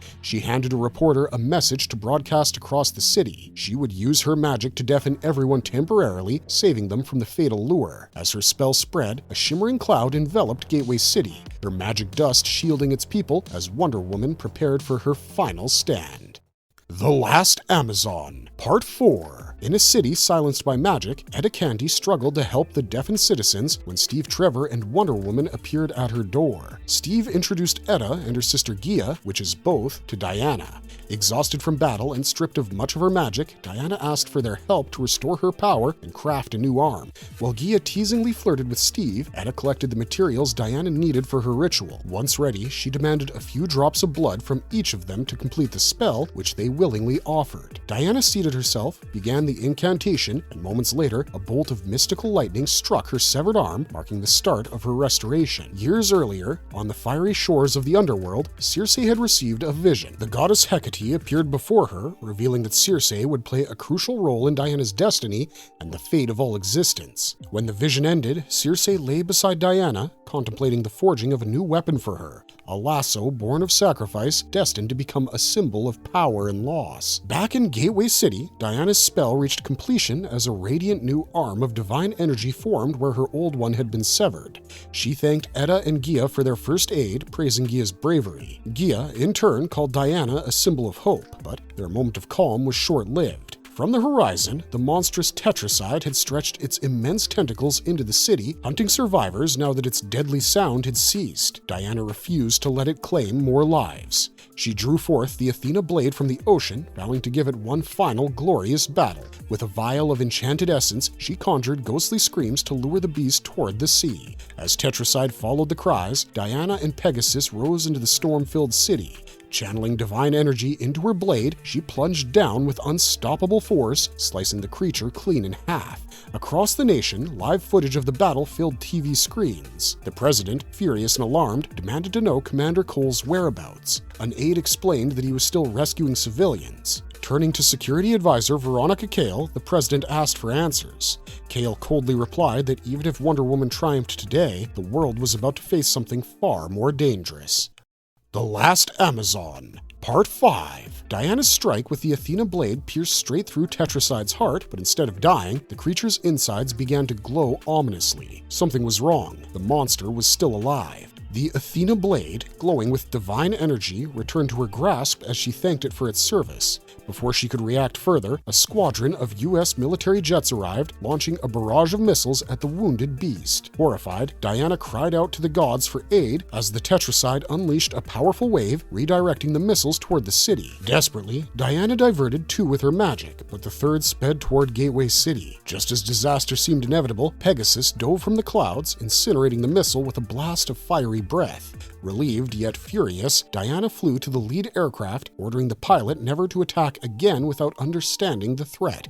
As she turned back, she saw the unthinkable. The Tetracide was already regenerating, its colossal form knitting itself back together. Years earlier, in the Infernal Realm, Circe had presented Diana with a weapon unlike any other, the lasso of transmogrification, named Sacrifice. It was a lasso that could bind, transform, or contain anything it touched. When Diana asked if her destiny was cursed, Circe told her it was filled with both wonders and horrors.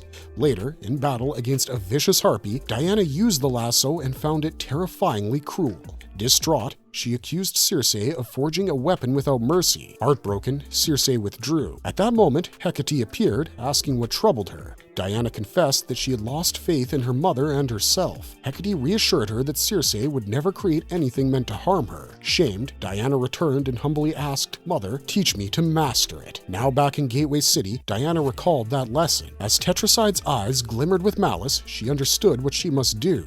Wrapping Sacrifice around her arm, she invoked her mother's name and transformed, her body surging with green magic as she became Medusa incarnate. "I am Medusa," she declared. "None who meet my gaze shall live." The Tetracide froze solid, turned to stone before the world's eyes. Watching on television, Steve, Barbara, and the Candys saw Diana unmoving. Realizing she wasn't reverting, Steve rushed out, blindfolded, and approached her. He called to her softly, reminding her that she was Diana, daughter of Circe, the last Amazon. His touch broke the spell. Diana returned to herself and thanked him for his courage. Then, with one final flight, she shattered Tetracide into dust. But as the dust settled, the ground split open and a massive radiant hand erupted from below, seizing Diana and dragging her into the earth, leaving everyone stunned. The Lady or the Tiger, Part 1. In the vast, shadowy throne room of the underworld, a warrior forced a kneeling woman, Diana, to lift her face toward the gods seated above. Hades, lord of the realm, recognized her immediately. Calling her princess, he told her escape from the underworld was impossible. Diana met his gaze and replied calmly that she had already done so. Amused, Hades admitted his curiosity and demanded to know how she had managed it, but first, he ordered her to disarm. When one of his spectral attendants insisted she carried no weapons, Hades scoffed, reminding reminding him that everything about Diana, her armor, her bracelets, her very presence, was a weapon. Diana questioned whether a god of death truly feared her arms. Hades answered that it was curiosity, not fear, that moved him, though he found her resemblance to her mother unfortunate.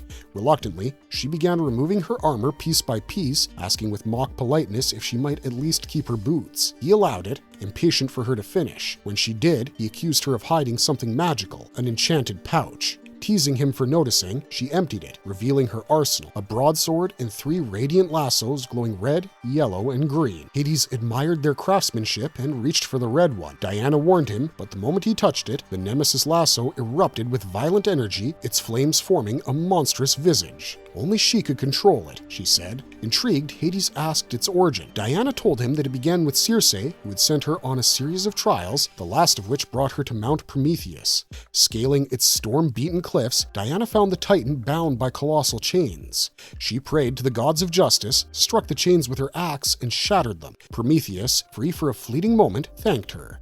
When his tormenting eagle descended, she greeted it kindly and persuaded it to leave in peace. Grateful for her compassion, Prometheus offered her endless water and a gift, his own divine blood, to forge a weapon of fire and justice. Though hesitant, she obeyed his command and struck his finger. The blood ignited the mountain, birthing Pegasus anew from molten flame and bone. Prometheus called them kindred spirits. Mounting the reborn steed, Diana vowed to wield his power for good. Back before Hades, he mocked her youth and arrogance, noting that her red lasso carried something beside Prometheus's fire, a dark poison. Diana revealed it also held the soul of the last basilisk slain by her hand. She recounted how she had blinded herself to evade its deadly gaze and used scent magic to confuse the creature before striking it down. Hades sneered, accusing her of hypocrisy for harvesting its body. Before she could reply, Diana froze. Her mother, Circe, hung suspended before them in chains of burning light. Smiling, Hades said every hero had a weakness. Hers, he said, was easy to find. The Lady or the Tiger, Part 2. On the Wild Isle beneath Hell's blood-red sky, a young Diana chased a small creature through the wasteland until she halted before Lady Persephone. The goddess greeted her with a gentle warmth and showed her a small sapling, her tree. Persephone said it would one day grow tall despite the underworld's lifeless soil, just as Diana would. She explained that even in hell, rare things could thrive if they were extraordinary enough. She asked Diana to show her the rest of the isle so that they might nurture more life together. Diana agreed, saying her mother always wanted more plants. As they walked, Persephone began recounting how she became queen of the underworld, through abduction and pomegranate seeds both diabolical and fateful. In the present, within the arena of the damned, Diana fought a monstrous chimera coiling around her with serpentine limbs. From the stands, Persephone called it a remarkable contest. Hades grinned, suggesting he might ban magic to make battles fairer. Persephone replied that when Diana defeated the beast one-armed, he'd regret it. Elsewhere, in another time, Circe knelt at Hecate's shrine, pleading for a way to save her daughter. The goddess appeared in fire, telling her that 2 escapes awaited Diana, one fleeting, one final, and that a path had already been written. She mentioned inspiring Hades with a story long ago. When Hecate faded, Circe opened a book, The Lady or the Tiger. That night, Circe read the tale to a young Diana. A princess's lover faced 2 doors, one hiding a maiden, the other a tiger. The princess learned the truth, but hated the maiden, leaving her lover's fate uncertain. When Circe ended the story without resolution, Diana protested, calling it cruel. Circe told her that understanding, not agreement, was the story's lesson. Years later, in Hell's arena, Diana clashed fiercely with the Chimera. Hades mocked the fight's brutality, while Persephone watched in sorrow. Later, as Circe combed her child's hair, Diana declared the princess selfish. Gods didn't decide fate, people did. In the arena, Diana subdued the Chimera and begged Hades to spare it. He refused, demanding death. Calling him no god, but a warden, Diana broke the creature's neck and prayed for its peace. Power ignited in her as she defied Hades, flames wreathing her in divine wrath. He forced her to choose between 2 doors, death or freedom without return. With Circe's silent nod, Diana chose freedom, revealing she had eaten a pomegranate seed, binding her to the underworld 1 month each year. Persephone freed Circe, praising Diana's justice. Later, reunited on the Wild Isle, mother and daughter shared peace at last, blessing one another in Hecate's name before Diana departed for the world above. As My Mother's Made Me, Part 1. Deep in the forests near Gateway City, Diana sat quietly among deer and crows, carving intricate sigils into bones laid out before her. Birds surrounded her in reverent calm. A white dove landed on her arm and she greeted it tenderly, calling it my darling. When a jealous crow cawed nearby, she comforted it, assuring the bird that it was just as beloved. She reminded the crow that its kind had been her oldest friends, cherished by both her and Hecate. She tied a small message to one of the crow's legs, instructing her feathered allies to seek her sisters and deliver her words. Her eyes glowed faintly as she invoked the goddess's blessing. Go in peace, faith, and hope. Hecate protect you and all you love. With that, the flock rose, their wings scattering light through the trees as Diana whispered her gratitude to the sky. Far away, in a fortified research complex in the American West, Veronica Cale entered through layers of security, voice, retina, and DEFCON clearance. Inside Area 41, soldiers saluted as she strode briskly through sterile corridors. A technician warned her that the subject was in a foul mood. She had already sent 74 emails that morning. Cale entered the lab and told her team to be ready on the kill switch. Dr. Poison greeted her in fury, shouting about her ruined, outdated armor and demanding a new suit. Cale dismissed her tantrum and presented a small recorder. She explained it contained audio from the tetracide creature. When she pressed play, an eerie green mist filled the chamber, forming monstrous shapes. Dr. Poison recoiled in terror, while Cale observed calmly, noting the recording's potential as a weapon. She called Poison one of her best scientists and left her with the device, expecting results. Leaving the lab, Cale demanded updates on the Vax project. None came. Irritated, she threatened to fire a nervous assistant and reluctantly approved Poison's request to leave the facility with an armed escort. Back in Gateway City, Steve Trevor led Barbara, Etta, and Gia through forested terrain until they discovered an ancient stone pillar. When Barbara moved to examine it, Diana appeared, stopping her gently, saying it must remain untouched for now. She revealed the land was hers, legally owned under Hecate Holdings, LLC. As her friends watched, Diana performed a ritual of blood and prayer, invoking the 7 goddesses. A luminous temple rose from the earth, the Hieron. Inside, Diana served tea before suddenly sensing danger. She flew to Union Square, where swarms of metallic spider drones attacked. Realizing they were powered by the tetracide sound, she destroyed dozens before tracing their source to Dr. Poison, who, trembling, claimed she knew where Diana could find an Amazon. As My Mother's Made Me, Part 2. High above Gateway City, Diana confronted Dr. Poison on a rooftop laboratory, demanding she halt the army of Tetra spiders ravaging the streets below. Poison, trembling, claimed the shutdown controls were inside. Diana warned that any deceit would cost her dearly. Forcing the scientist ahead, she threatened to hurl her out the window if she stalled. Inside, Poison rushed to the console, frantically typing while warning that a breach in her suit would unleash lethal gas across the city.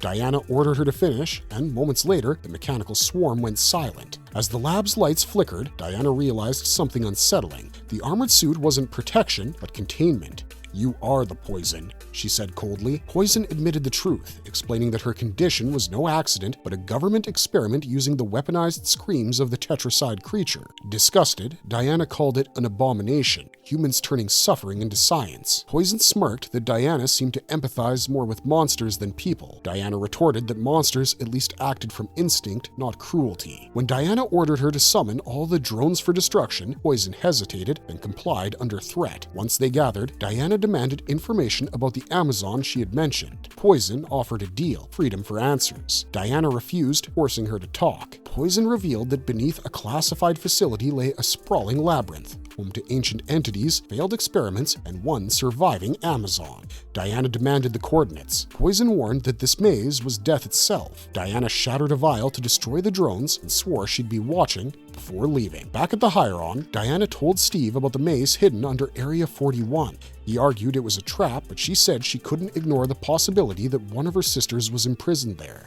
Later, as she performed a ritual before a mounted manticore head, she explained to her allies that it must remain displayed. If not honored, the beast would reform twice more. Steve urged her to consult Jacoby, warning Area 41's maze was a prison, but Diana's eyes flared red as she opened a glowing portal. "You know me," she said.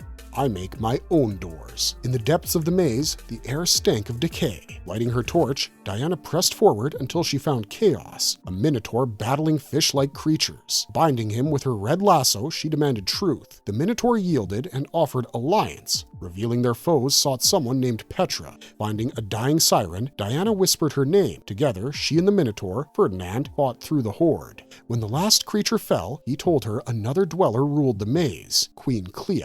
Diana's expression hardened. "That," she said, "is no Amazon." As My Mother's Made Me, Part 3. Within the twisting corridors of Area 41's maze, Diana guided Ferdinand and the weakened siren Petra through the oppressive dark.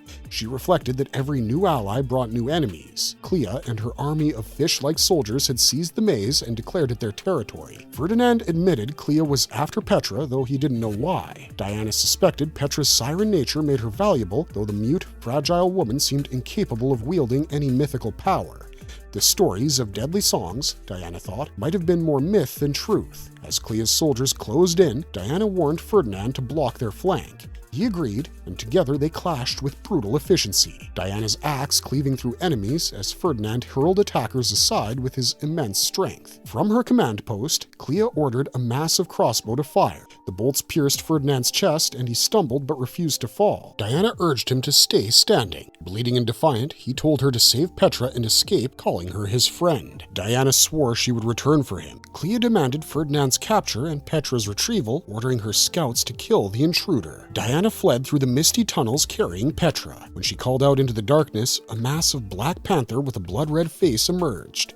Diana introduced herself as Diana of the Wild Isle and offered the creature whatever it needed. The beast called her princess and threatened to take everything. She didn't resist, saying if it truly needed her life, it could have it. The panther demanded she fight, but she refused, saying she wouldn't harm another without reason. It bit her shoulder, demanding a reaction. Even then, she held her ground, explaining that the wild fought because they knew no other way and she could teach them better. When the creature turned to a nearby turtle, Diana threw her axe, ordering it to stop. The panther recognized her as the wild one it had sought. They clashed, teeth, claws, and blade colliding until Diana was left bloodied and beaten. Circe later found her daughter's broken body and wept, cradling her. She prayed to Hecate, who appeared and coldly reminded her that Diana's purpose was divine. She was to become a weapon hidden in plain sight. Circe pleaded for mercy, but Hecate insisted Diana's compassion and strength would make her unstoppable, though misunderstood. In the present, Diana carried Petra toward freedom, using her sense of smell to retrace her markings. She found the exit ruin, shattered it, and opened a glowing red portal. She blessed Petra and sent her through, vowing to rescue Ferdinand. Petra appeared before Barbara and Steve at the Hieron, collapsing in their shock. Back in the maze, Diana pressed on, only to be caught in a trap releasing hallucinogenic gas.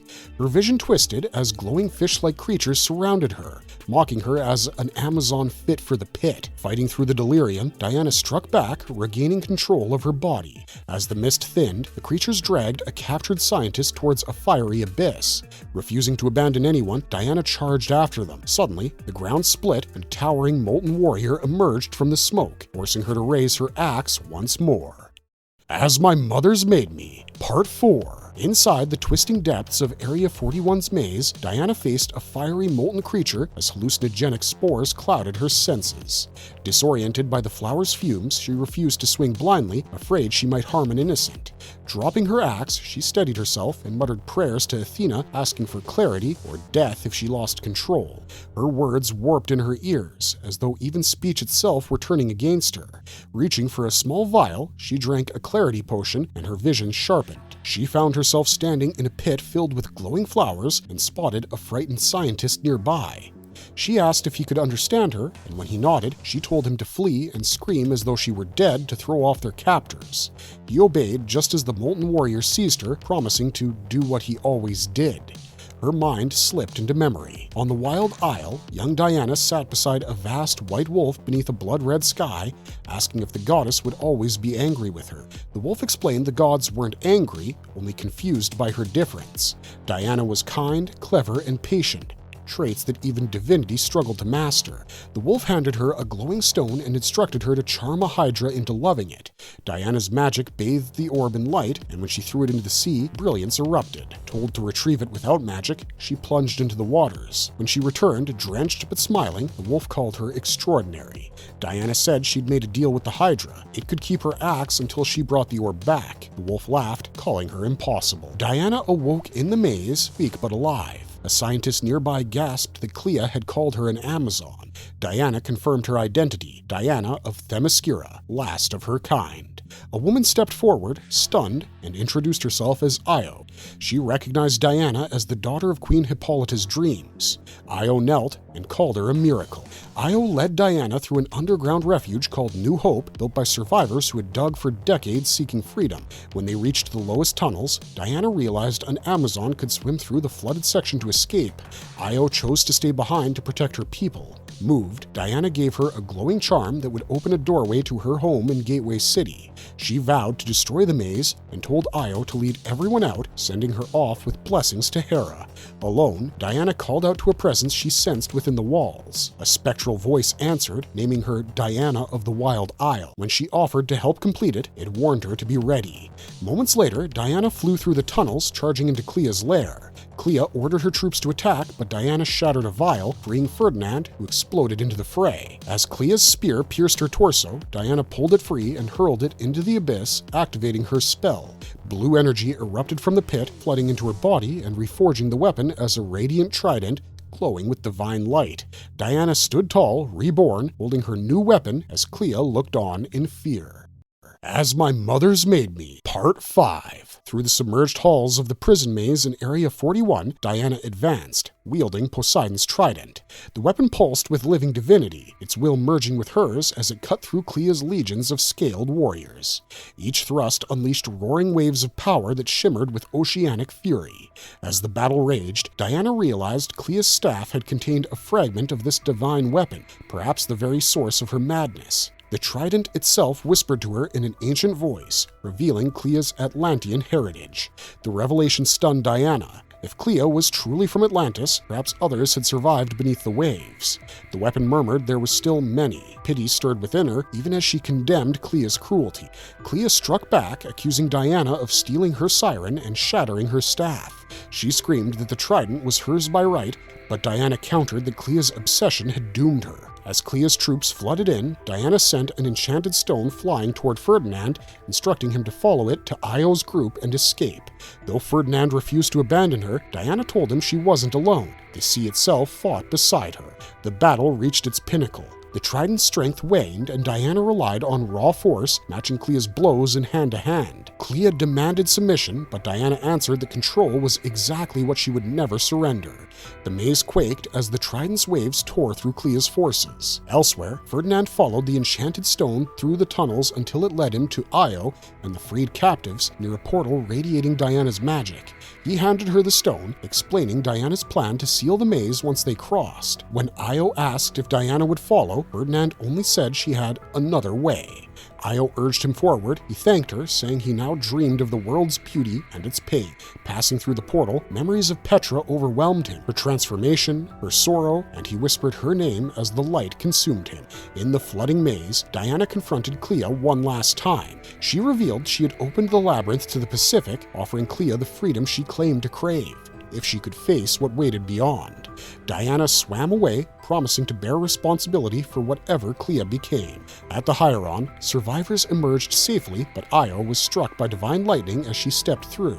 Later, Diana rose from the sea before Gateway City, trident in hand, as crowds cheered her return. Yet, joy turned to prayer when she learned Io was gone, until a glowing dove descended, carrying an olive branch from the gods. Far away, on Themyscira, Io reappeared, before Queen Hippolyta, gasping that Diana lived. As bells rang across the island, the Amazons cried out in triumph, "She's alive! Diana lives!" Meanwhile, at Area 41, Veronica Cale learned the entire lower level, along with the maze, had been lost. Dr. Poison explained the damage coolly, insisting the repairs would cost more than nations could afford. Cale threatened her, but Poison reminded her that they needed each other and demanded a new suit. Later, Cale reassigned her to Project SS-1. In a dim corridor lined with monstrous prisoners, Cale approached a restrained Zatanna and said coldly that she was finally going outside, because she was being sent to kill a witch. Absolute Flash of Two Worlds, Part 1. In the blistering desert, 15-year-old Wally West struggled to breathe as red lightning and ghostly afterimages burst around him. Overwhelmed by fear and confusion, he tried to ground himself recalling the calming techniques his late mother had taught him to control his racing thoughts. 2 days earlier, Wally had found himself alone on rain-soaked train tracks, momentarily unsure of where he was. Slowly regaining his bearings, he began the long walk back to Fort Fox, the isolated military base where he lived with his strict father, Colonel Rudy West. He returned well past curfew, drawing the ire of the guards, until a scientist named Barry Allen intervened and offered to escort him home. During their walk, Barry emphasized with the boy's loneliness, understanding how constant relocations left him isolated and restless. Before parting ways, Barry asked if Wally wanted to see something extraordinary. Inside a hidden laboratory carved into the mountain, Barry introduced him to Project Olympus, a secret hub of scientific innovation blending physics and biology. He spoke cryptically of world-changing experiments and hinted that Wally possessed untapped potential. Barry offered him a part-time position on the project, promising to convince Rudy to allow it. But before Wally could agree, Rudy stormed in, furious. He berated both of them, forbidding Barry from ever seeing his son again. The next day, Wally argued bitterly with his father, accusing him of treating him like a prisoner and resenting his stifling rules. When Rudy warned him to stay away from Project Olympus, Wally defied him and stormed out. On his way up the mountain, strange red energy fields flickered in the air, drawing him toward the lab. Inside, he stumbled upon a containment tank holding a violent green monkey and fled deeper until he reached a massive energy core. Barry, encased within the central chamber, shouted for Wally to leave, but it was too late. In the present, a military tank spotted Wally and launched a boomerang-shaped drone to track him. Identified as their target, Wally fled into a cave pursued by Captain Harkness and his crew. Red energy pulsed through the cavern, sending waves of pain through him. He collapsed beside Barry's lifeless body, consumed by guilt. A year later, amid the wreckage of the lab, a shadowed figure emerged from a mirrored shard accessing the Olympus files. Watching footage of Wally's coming actions, he grinned wickedly and whispered, "Mirror, mirror on the wall, time to make this whole world fall." Of Two Worlds, Part 2. Inside the dark cave, the boomerang-shaped drones closed in on Wally West's location. The captain ordered Harkness to drive him out, freezing every possible exit except one with his cryogun. Wally sprinted desperately through the twisting tunnels as the drones chased him toward the only escape, where two other rogues, Jesse and Glider, waited in ambush. As soon as he burst into the open, Glider struck him with twin energy blades, and the shock inexplicably triggered a burst of unimaginable speed. Startled and confused, Wally tried to flee, but the captain fired again, encasing his legs in ice. As the rogues advanced, pain consumed him, and red lightning exploded from his body. In an instant, Wally was no longer in the cave. He was back in Barry Allen's lab a day earlier, surrounded by swirling energy. Acting on instinct, he pulled Barry out of the containment chamber, saving his life. But before he could understand what was happening, he vanished again in a flash of crimson light. Rudy West stormed in, demanding answers and attacking Barry for endangering his son. As he struck Barry, the red lightning behind them took human form, Wally's. Rudy turned in shock as his son reappeared, glowing with pure energy. Trying to comfort him, Rudy reached out just as Wally screamed in agony and reverted to human form. Barry grabbed Wally, urging him to focus, but the boy cried out for them to stay back. Another surge of lightning erupted, striking Barry in the chest. Wally found himself back in the desert, the rogues surrounding him unharmed within personal shields. Jesse deployed a containment field to capture him, declaring he would be taken to Fort Fox for study, but another burst of lightning shattered the trap. Wally bolted, forcing Glider to chase him with her rocket boots. She reached for him, but he accelerated again, vanishing in a streak of red. Lost in the time stream, Wally witnessed his entire life unfolding at once, glimpsing two fates, one as a hero, another as a destructive energy being destined to end the world. He reappeared in the desert, exhausted and terrified, as the captain watched from afar and coldly ordered, "Release Grodd." Of Two Worlds, Part 3. Wally was thrown backwards through time, landing moments after the fateful lab explosion. Terrified, he sprinted away from the devastation, unaware that Barry Allen was being pulled along in the wake of his lightning. As Wally's speed increased, Barry's body disintegrated piece by piece until he was nothing but a skeletal husk, still alive and begging for mercy. The horrifying sight finally made Wally stop, alone in the desert, trembling beside Barry's broken form as the man pleaded weakly for help. Overwhelmed with guilt, Wally tore himself from that nightmare and snapped back to the present, escaping the pursuing rogues. he stumbled upon a remote farm and collapsed inside a barn, utterly drained, before slipping into an uneasy sleep. Elsewhere, the captain reported Wally's disappearance to Colonel Rudy West, who was overseeing Project Olympus with lead scientist Eobard Thawne. Rudy demanded his son be recovered unharmed, and the captain replied that their final asset, the monkey, had been deployed. Soon, Grodd's live feed confirmed Wally's location. When Wally awoke, he found the green-skinned creature from Barry's lab looming over him. Recognizing Grodd, he cautiously reached out, their fingertips meeting in a flash of psychic energy.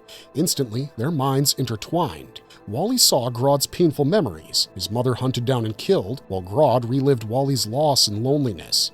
Grodd assured him telepathically that they were alike and comforted Wally's fear. Their connection was interrupted by the shrill whine of an incoming drone. The pair dove aside as an energy blast obliterated the barn. Spotting the rogue's tank advancing, Wally panicked, lightning erupting around him as memories of Barry's death and his visions of destruction overwhelmed him. But Grodd's telepathy steadied him, helping him regain control.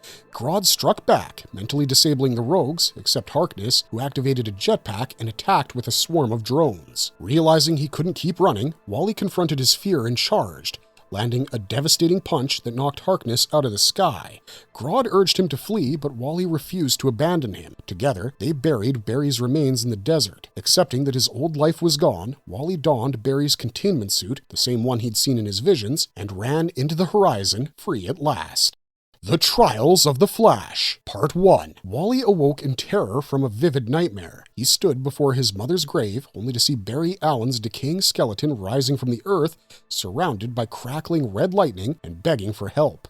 Jolting upright just before dawn, Wally found himself trembling in a city park. Grodd, sensing his distress, gently calmed him before the two left for Iron Heights, a grim, crumbling district of Central City filled with heat, dust, and poverty. Carrying Grodd in his backpack, Wally wandered the sweltering streets until he discovered a food line beside a homeless encampment.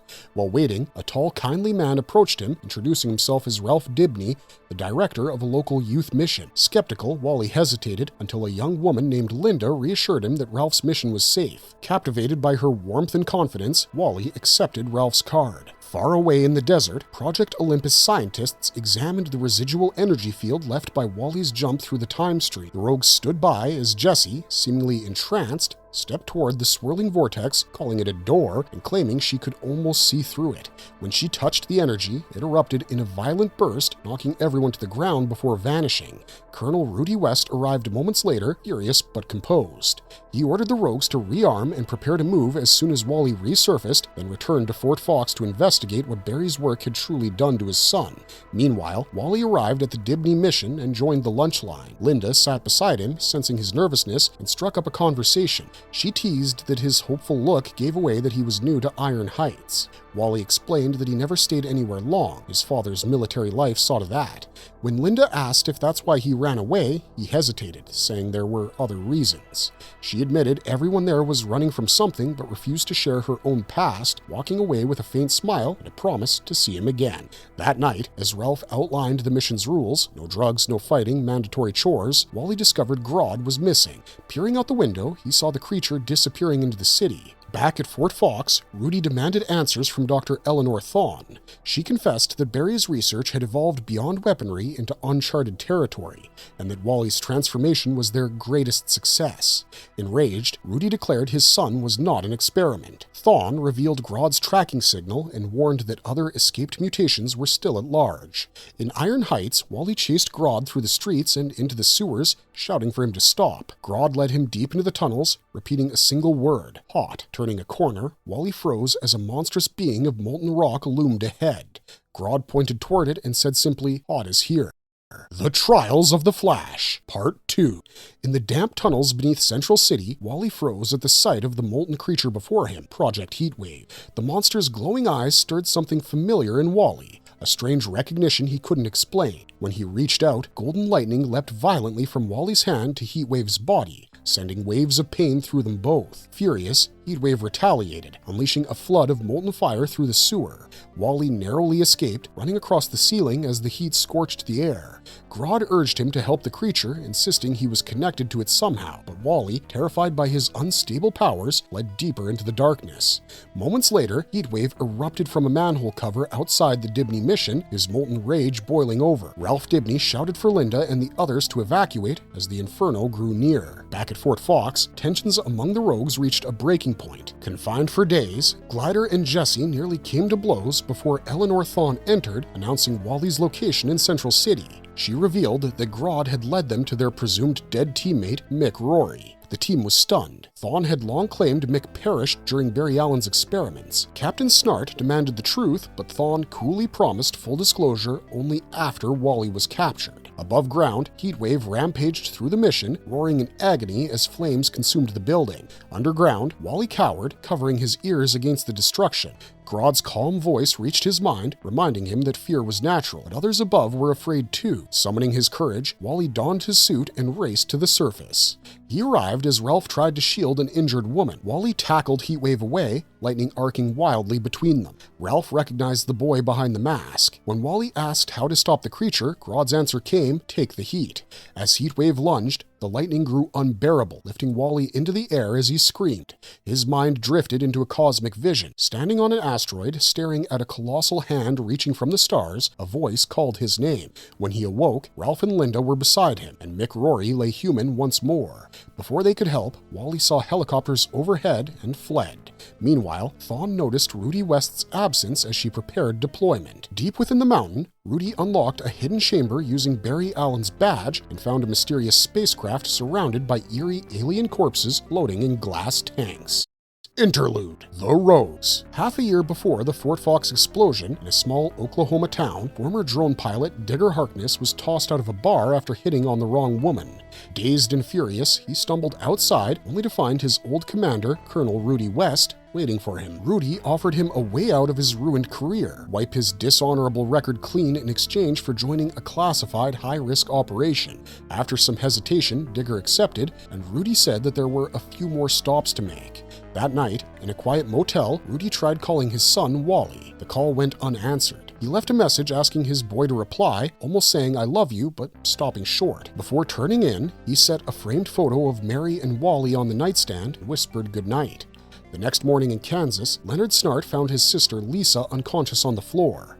The loss of her legs during their disastrous Syria mission had left her broken and addicted. Leonard tried to reach her, but she screamed for him to leave. When a knock came at their door, he expected her dealer, but it was Rudy. Leonard vented about their ruined lives and how Lisa's discharge stripped her of veterans' benefits. Rudy offered them both redemption if they would join his new mission. Later that night, Rudy called Wally again, no answer. Leonard soon knocked on his door, saying that there was someone he needed to see. Outside waited Jessie James, the team's missing member. She admitted she'd implanted trackers in them years ago and assumed Rudy had come to arrest them for their crimes in Syria, but Rudy offered a new job instead.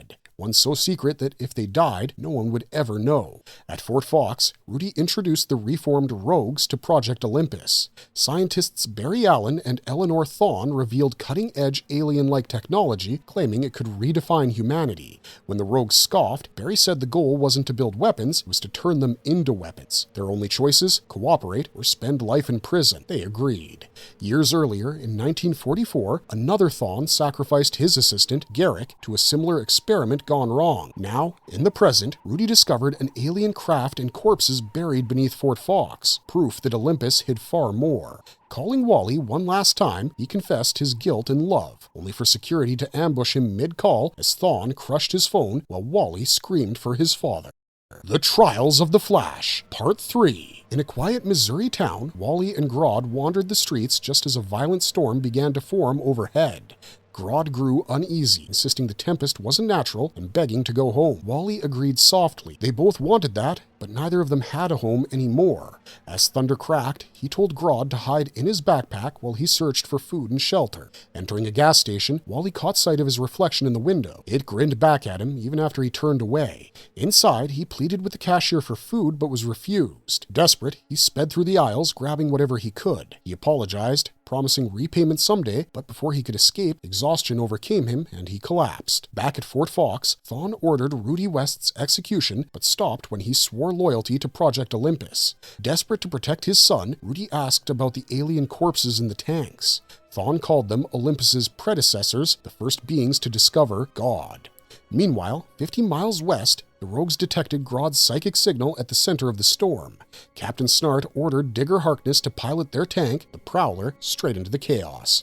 Wally awoke in a police cell, disoriented and starving. The officer refused to release him until speaking with his parents, rummaging through his bag only to find Wally's suit, no sign of Grodd.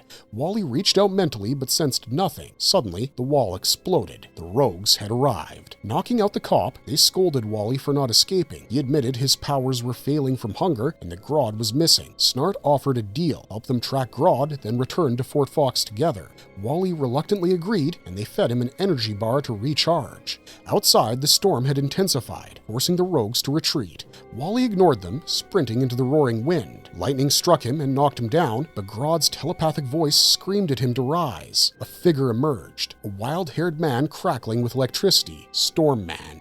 Claiming he would never go back to Olympus, he unleashed lightning on Wally. Realizing he couldn't reason with him, Wally absorbed the next bolt instead of resisting it. The surge reignited his powers, and with renewed strength, he struck Storm Man down. The storm vanished. When the rogues reappeared, Snart declared that they were done taking orders, inviting Wally to join them and go rogue. The life and death of Barry Allen. Years earlier, at Keystone University, Barry Allen rushed late into his own lecture, flustered yet eager to teach. His students, lost amid his deep dive into quantum mechanics, stared blankly. With mild disappointment, Barry shifted to simpler concepts. From the front row, Eleanor Thawne watched him closely, intrigued. After class, she introduced herself in his office, revealing she'd followed his abandoned Princeton research, work she considered groundbreaking. Princeton had called it a dead end, but she called it brilliant. Barry dismissed her enthusiasm, claiming he'd left that work behind. Eleanor saw through him. She offered him one day to change his mind. The next morning, they flew to Fort Fox. Inside an underground facility, Eleanor unveiled walls of chalkboards covered in complex equations and stacks of journals, her life's mission and her family's legacy. She told Barry the story of her grandfather, Dr. Eobard Thawne, who led a secret World War II program called Blue Trinity. Obsessed with bridging to a realm of pure living energy, he was shut down for madness. Defying orders, Eobard built a machine in the Mojave Desert. When Captain Jay Garrick tried to stop him, Thawne opened the portal anyway. Garrick attempted to shut it down, so Eobard threw him into the energy field, killing him. The machine exploded, erasing Eobard from history. As Eleanor finished, Barry's skepticism faded. Captivated by the equations, he wiped the boards clean and began rewriting them, muttering corrections with focused intensity. Without looking up, he told Eleanor to retrieve his Princeton equipment. She smiled. She already had. 2 years later, Barry had rebuilt Thawne's dimensional gate and was crafting protective suits to enter what they called Still Point. Eleanor introduced Colonel Rudy West as head of security. Barry resented the militarization of his work, warning it would corrupt their scientific mission. Eleanor insisted it was necessary to fund Olympus. When she barred him from leading the first expedition, Barry stormed off, finding solace in conversation with Rudy's teenage son, Wally. Their talk about science and music sparked an instant bond. A week later, Olympus opened the portal. The test crew entered Still Point and found an alien ship. From its wreckage, Project Olympus reverse-engineered technology, birthing Grodd, the Rogue's gear, and genetic hybrids. Barry protested that Eleanor had lost sight of their purpose. She warned that the red matter was too dangerous, just like her grandfather's obsession. That night, alone with the portal, Barry heard a voice whisper his name. Red lightning reached out. As he touched it, he saw a vision of himself, suited, trapped in an energy storm, telling him it must be Wally West who finishes the work before vanishing into light. Absolute Green Lantern, the Black Hand. Hal Jordan trudged along an empty desert highway toward the California border, his clothes torn and his mind fraying. Whispering a mantra, "Be without fear," he tried to calm himself, but when he closed his eyes, he saw only a swirling emerald ring suspended in a black void. A voice echoed through his head, and panic jolted him back to reality. Moments later, a patrol car pulled up beside him. The officer, wary of the lone man wandering the heat-scorched highway, questioned Hal. His evasive answers and the way he kept his left hand buried in his jacket made the cop suspicious. When ordered to reveal what he was hiding, Hal began to cry, begging the officer to believe something terrible had happened. The officer raised his gun, Hal squeezed his eyes shut and lifted his hand, and when he opened them, the cop was gone, leaving behind only his badge and a crater.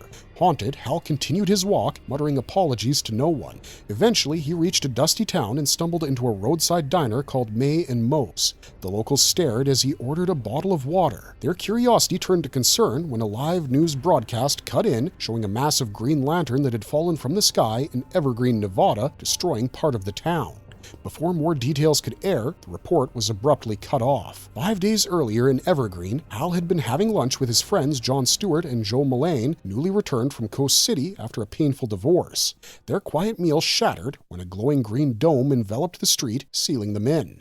A biker slammed into the unseen barrier and died instantly. While the others panicked, John spotted a golden ring lying in the road. As he picked it up, Joe noticed a gigantic lantern suspended in the sky, and a dying alien inside. Back in the diner, Hal whispered the alien's name, Abin Sur. He confessed that Abin had given him a weapon, and the destruction in Evergreen was his fault. When a customer grabbed his arm, demanding to see what he was hiding, Hal's blackened hand lashed out, dissolving the man in a storm of shadow. The tendrils struck again when the terrified owner fired a gun, killing everyone inside. As Hal realized the hand wouldn't let him die, a familiar glow filled the doorway. Joe Mullane, wielding a green lantern's light, demanding to know what he had become. The Abin Sur. Joe Mullane experienced the same midnight vision Hal had, a ring of green light suspended in utter blackness and an inner command to be without fear, to exist on the green level of light. Hal watched the aura around her and murmured that, bathed in that glow, she resembled the alien Abin Sur. Joe admitted she'd been having strange hallucinations and felt an unseen tug leading her to the diner. She asked Hal what had happened to his hand. He warned her to step back. The black hand, he explained, attacked anything it judged dangerous, and he couldn't fully restrain it. He insisted he'd tried to stop it from killing the diners, but doubted that sheer will could control what the hand wanted.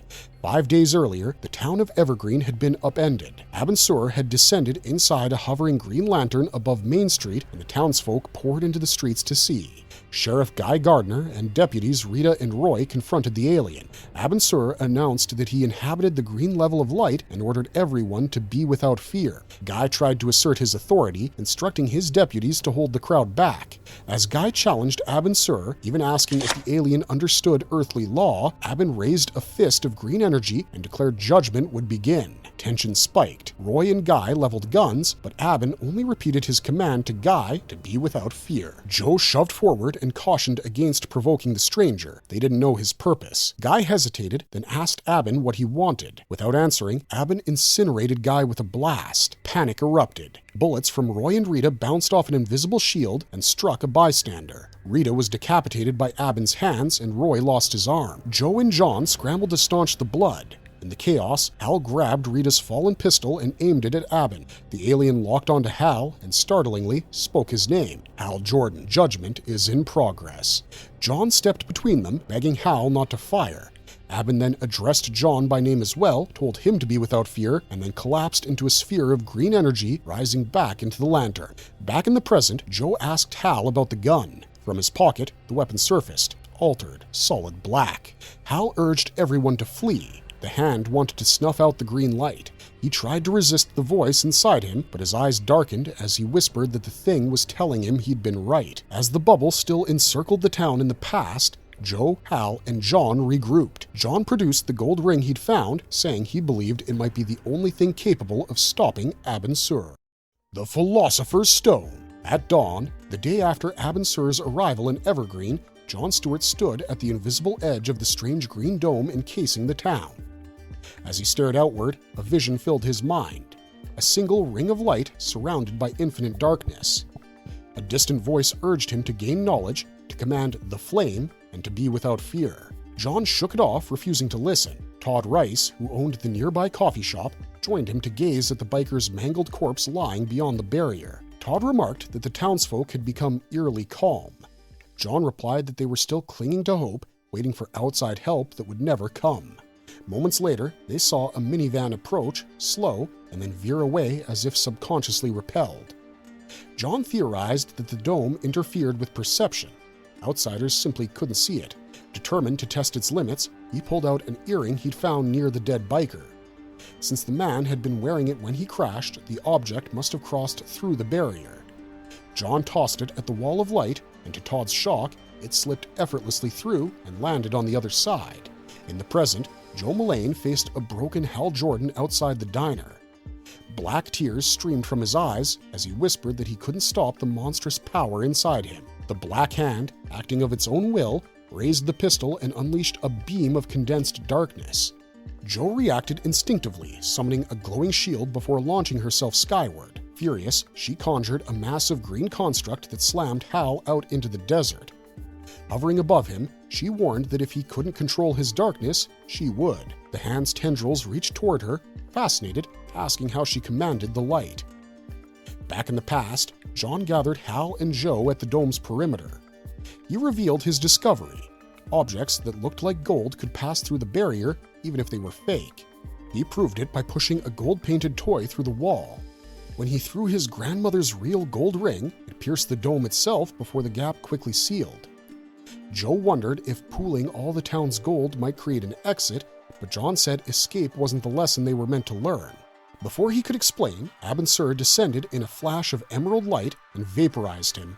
Todd fired at the alien in futility, who vanished after declaring judgment was still ongoing. Grief-stricken, Hal painted Rita's bullets gold, vowing the cycle would only end when someone stopped it.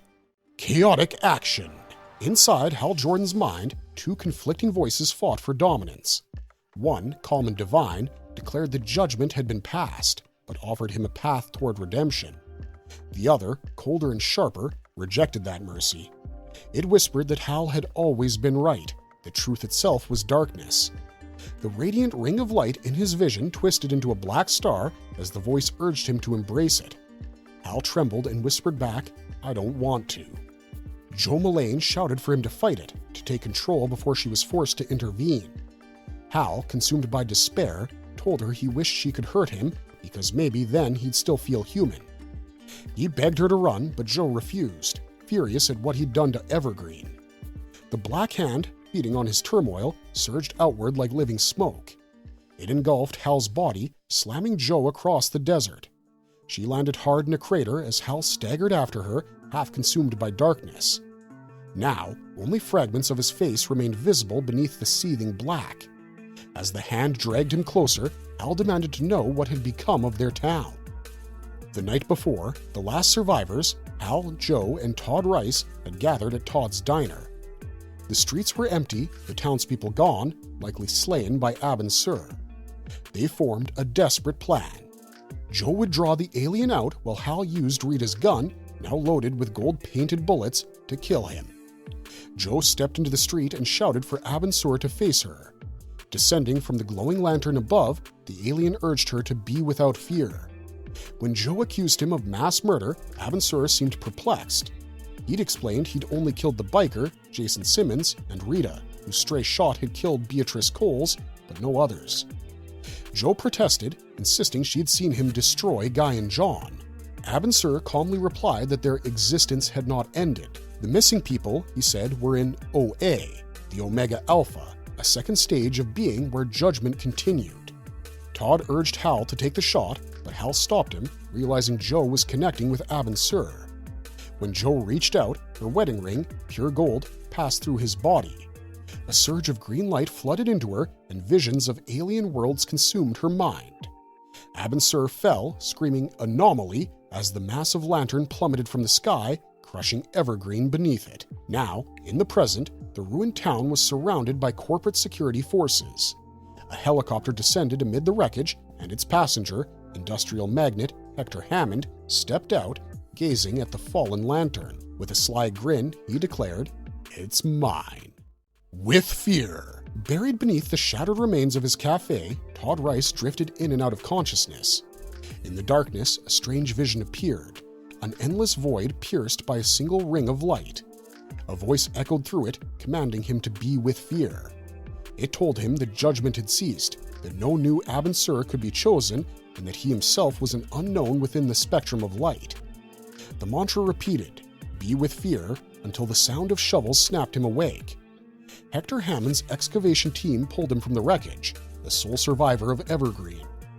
Hammond crouched beside him and coldly promised medical aid only if Todd explained everything that had happened. Todd, in a daze, recounted the chaos.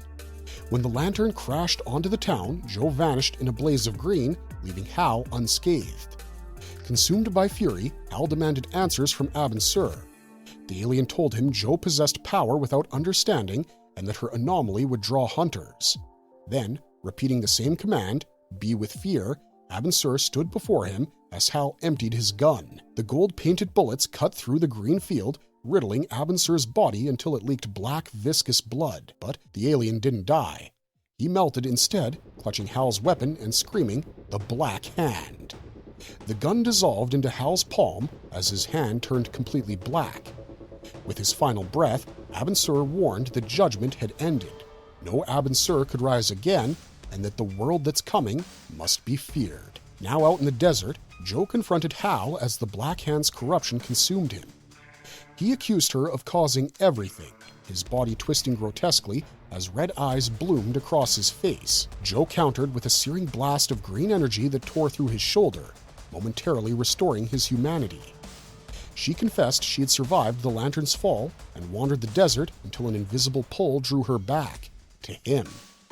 Hal snarled that she was drawn not to him, but to the darkness. The hand overtook him completely, transforming his torso into a monstrous red-eyed maw. Joe struck back, refusing to yield. Their battle surged toward Evergreen, where Hammond's team watched from afar. The fallen lantern suddenly reactivated, rising upright as if alive. Joe, seizing Hal in a stream of light, dragged him into its heart. Inside, the world dissolved into pure blackness, where John Stewart, glowing gold, awaited them. "Be without fear," he said softly. "I was the voice all along." Card Rao Sir R. In Coast City, federal agent Cameron Chase nodded off while waiting to see her superior. In her dream, a black sphere hung in the vastness of space, and a voice whispered, "How far out is the world that's coming?" She jolted awake as the secretary called her in. Inside, her boss, Agent Johnny Double, feigned calm as she demanded to know why she'd been removed from every case tied to Nevada or California. When he admitted it was because of Evergreen, Chase accused him of taking bribes from industrialist Hector Hammond. His answer was swift: administrative leave. Far from the real world, Joe Mullane and Hal Jordan floated in darkness beside John Stewart, glowing gold. John explained that they were inside OA, the second stage of existence. Around them drifted the spirits of Evergreen citizens, alive but transformed. Guy Gardner, radiating crimson light, meditated nearby. John told them that Abin Sur had been a judge, and Evergreen itself had been his trial ground.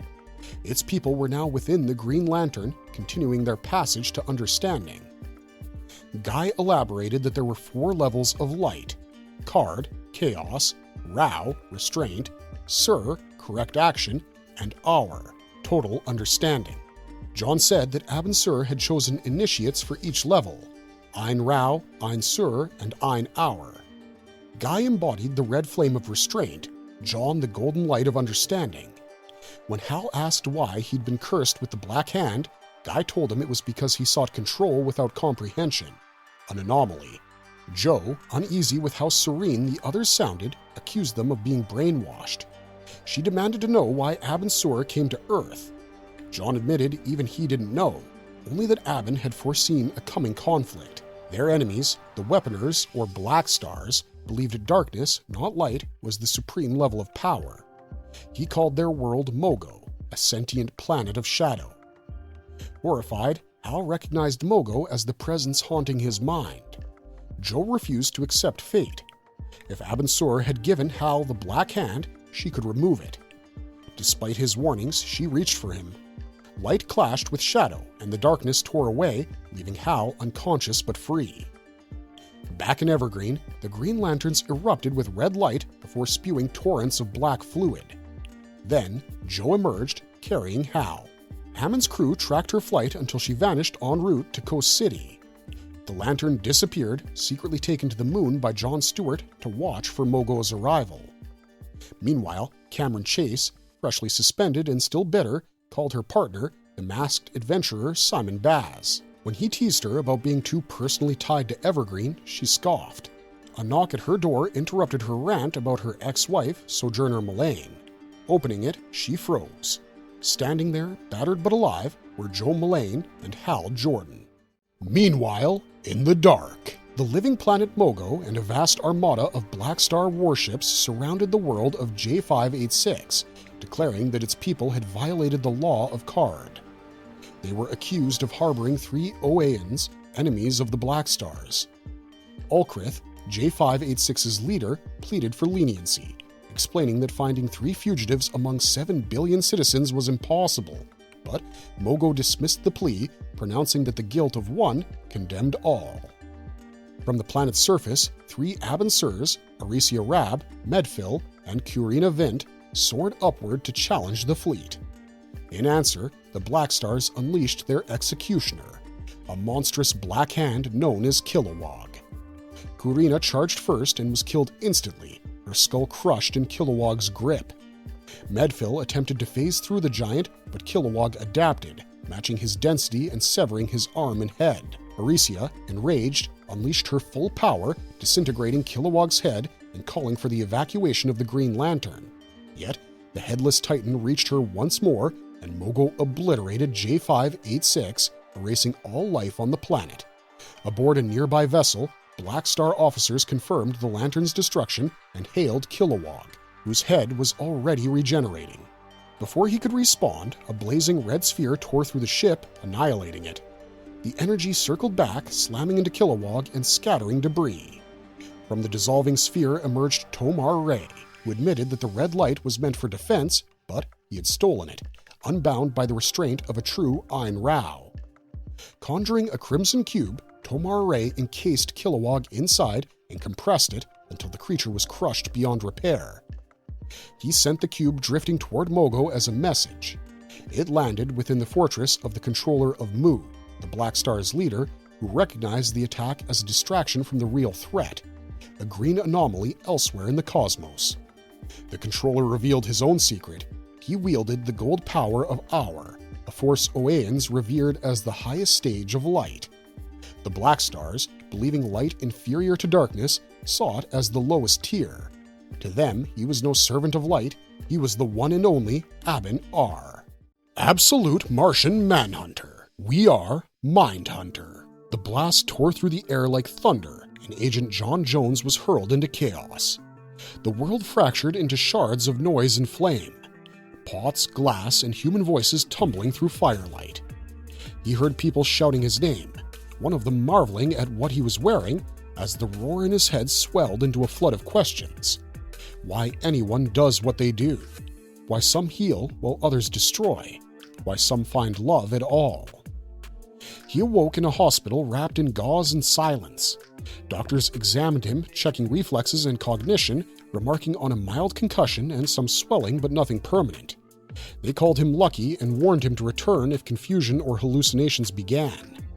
Lighting a cigarette, he asked where the smoke was coming from as colorful vapors coiled above them, unseen by anyone else. Outside, his wife Bridget confronted him. She couldn't believe he'd been cleared so soon, accusing him of burying himself in work after nearly dying. John dismissed her worries, saying the doctor was too distracted by his own life to care. She reminded him that their son Tyler needed him and that she needed him. He only asked if Tyler was okay before leaving her in silence. At the FBI field office, his superior demanded he take leave, but John refused, insisting he was fine. The man reluctantly agreed, warning him to stay away from the cafe bombing that nearly killed him. John ignored it. Standing at the wreckage, he reflected that profiling was like trying to read a mind. Guesswork dressed as science. His partner, Newell, called him cold, alien, the Martian. John quietly agreed. He spoke to witnesses, asking if anyone noticed anything strange about the bomber, Mike Miller.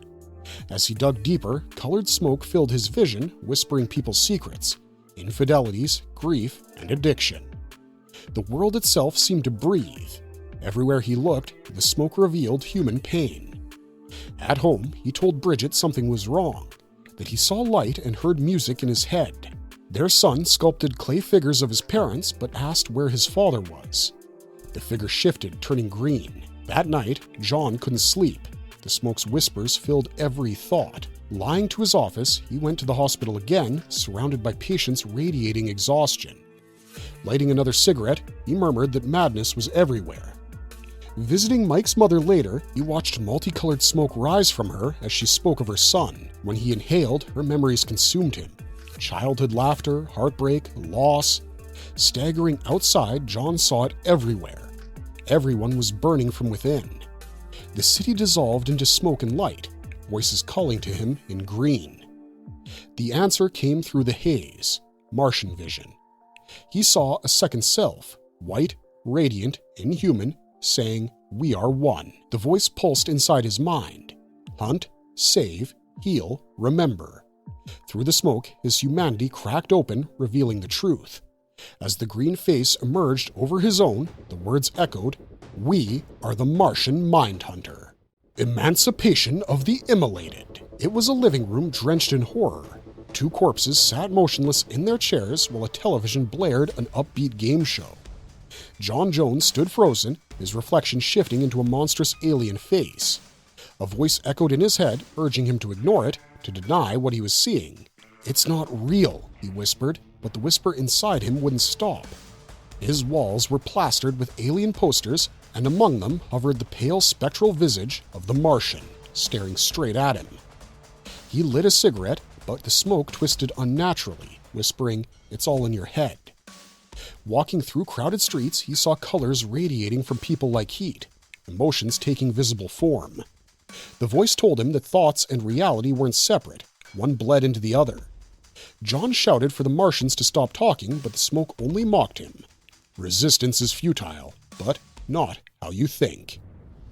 Panicked, he went to the hospital to find answers. Reading about the cafe bombing, he heard new words in his mind. Complete understanding means destruction. The smoke wrapped around him, easing his panic by flooding him with memories. His honeymoon with Bridget, his mother's baking, the bittersweet taste of chemical joy. When he asked if Martians were real, the voice replied that Martian was just another word for alien, for different.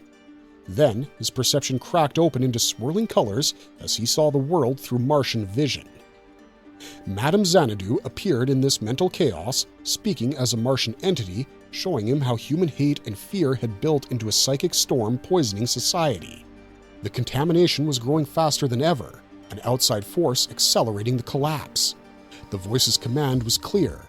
The source must be hunted, saved, or destroyed.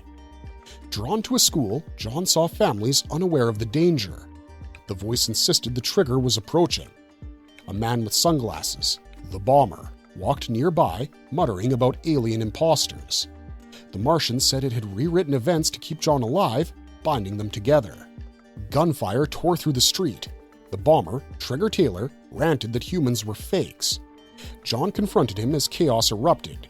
Using the Martian's insight, John called out as Clyde Toomis, a name from Trigger's past. The gunman faltered, but before surrendering, a police sniper fired. Trigger's head exploded into color, scattering his memories into the smoke. Back at the office, John's superior condemned his hesitation. The Martian called the outcome worse than feared. That night, John told Bridget everything was fine, lying beside her as his alien self stared into the dark. The Martian's thought echoed. The white Martian has come to end humankind. It's all in the smoke. In a shadowed alley, an old man known as Big Al slept beneath layers of newspaper. A flicker of flame pierced the dark. A match tossed carelessly, and in seconds the fire engulfed him. He screamed as it devoured him, his last thought a simple plea. He wanted to go home. Though he had lived on the streets for 20 years, the word home echoed in his dying mind. Detective John Jones arrived at the scene where 24 victims and 24 killers had all perished at once. His partner muttered about overtime, but Jones could only stare at the charred outline of Big Al's body. Martian Manhunter stood beside him, analyzing the psychic residue of the event, what he called Bad Idea number 437-31, combustion compulsion. A collective madness manifesting as spontaneous arson. Big Al, he said, had been consumed not just by fire but by an invisible infection, the emancipation of the immolated. Interrogations revealed the same story again and again. Each murderer claimed no motive, only an uncontrollable urge to burn. The Martian pressed Jones to act quickly before the phenomenon spread further. Driving home, Jones felt the alien's thoughts bleeding into his own, visions of apocalypse blending with the quiet of his suburban street. He demanded answers. Why did the white Martian want to destroy everything? What had humanity done? The Martian replied it came from a place beyond distance or understanding, a being that had chosen tragedy as its purpose. Trying to explain it, he said, would be like teaching justice to a seed or a prison to a pebble. It creates, it destroys, it delights. He urged Jones to cherish what little time he had left, with Bridget and with their son Tyler. At home, silence hung between the family, thick with unspoken fear. When Bridget went to check on Tyler, John entered moments later to find the boy playing beside the Martian in his true form. Before he could speak, his phone rang. A new disaster. He ran outside just as a colossal white explosion lit the night sky. Middleton burned. People torched strangers' houses, their own, even playgrounds. The Martian revealed the truth. The fire wasn't consuming structures, it was devouring the concept of home itself. The next target was the Sunnyside Hotel, the city's largest homeless shelter. John warned the authorities as they raced there together, saving families from collapsing walls and spreading flames. Then, the fire took shape. A radiant figure of pure light emerged, addressing the Martian directly. "You hide in meat," it said. "I see you." Firefighters screamed as the being's heat devoured the air. The Martian whispered, "It's not the fire, it's the smoke," as John collapsed to his knees, clutching a dying victim in the burning ruins. White heat of war.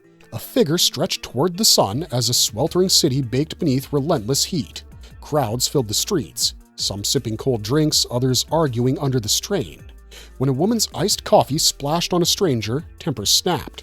Words turned to blows, glass shattered, and blood ran down sunburned skin. Watching the chaos unfold, John thought grimly, we're about to have a fight. At home, Bridget told John they had to talk. Through his Martian senses, words like absent and bad father covered her face. She accused him of drifting away emotionally, but he deflected, distracted by a report of a riot. Promising to come back soon, he left, leaving her alone in frustration. At the scene, John surveyed the destruction, broken bones, shattered storefronts, and blood-soaked pavement all over spilled coffee. The Martian observed coldly as John noted the sun's hue resembled traffic jams, child abuse, and hypocrisy. The event was labeled Bad Idea Number 3479, White Heat of War. Discussing the crisis, an officer said the heat wave, 10 days of 103 degrees, was driving everyone mad. The Martian called it psychic damage, where metaphor and reality merged. As John collected strange glowing residue, the officer admitted another colleague had quit, saying the job gets in your head. Driving through Middleton, John reflected on its mix of cultures and resilience, calling every second chance a miracle. Yet, peace shattered again on Happy Heart Lane, where rioters clashed outside a bar.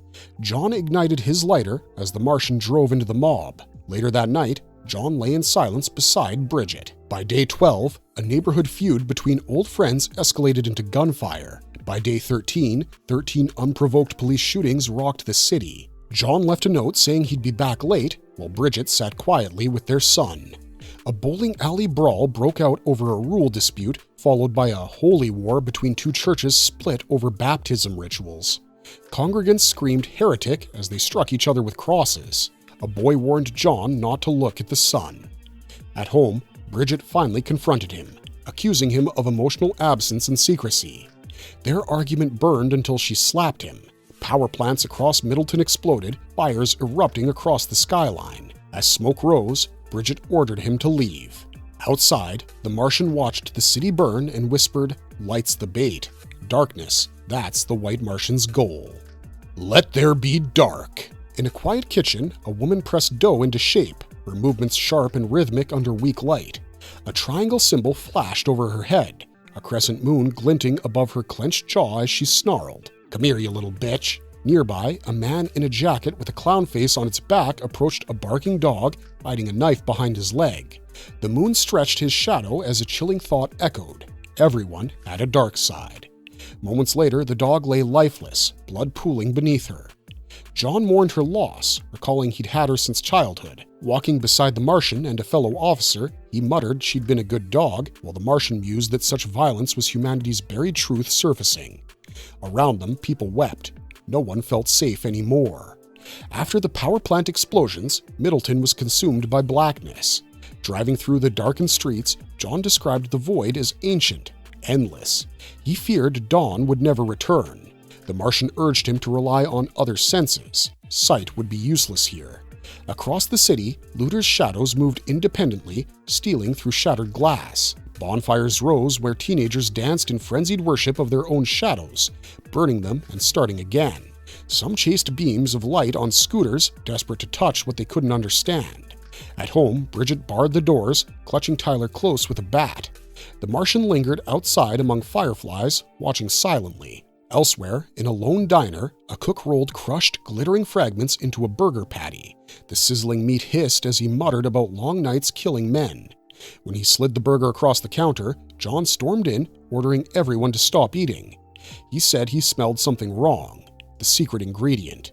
The cook's nostrils smoked in colors before he bolted. John chased him, joking that despite everything, the burgers smelled incredible.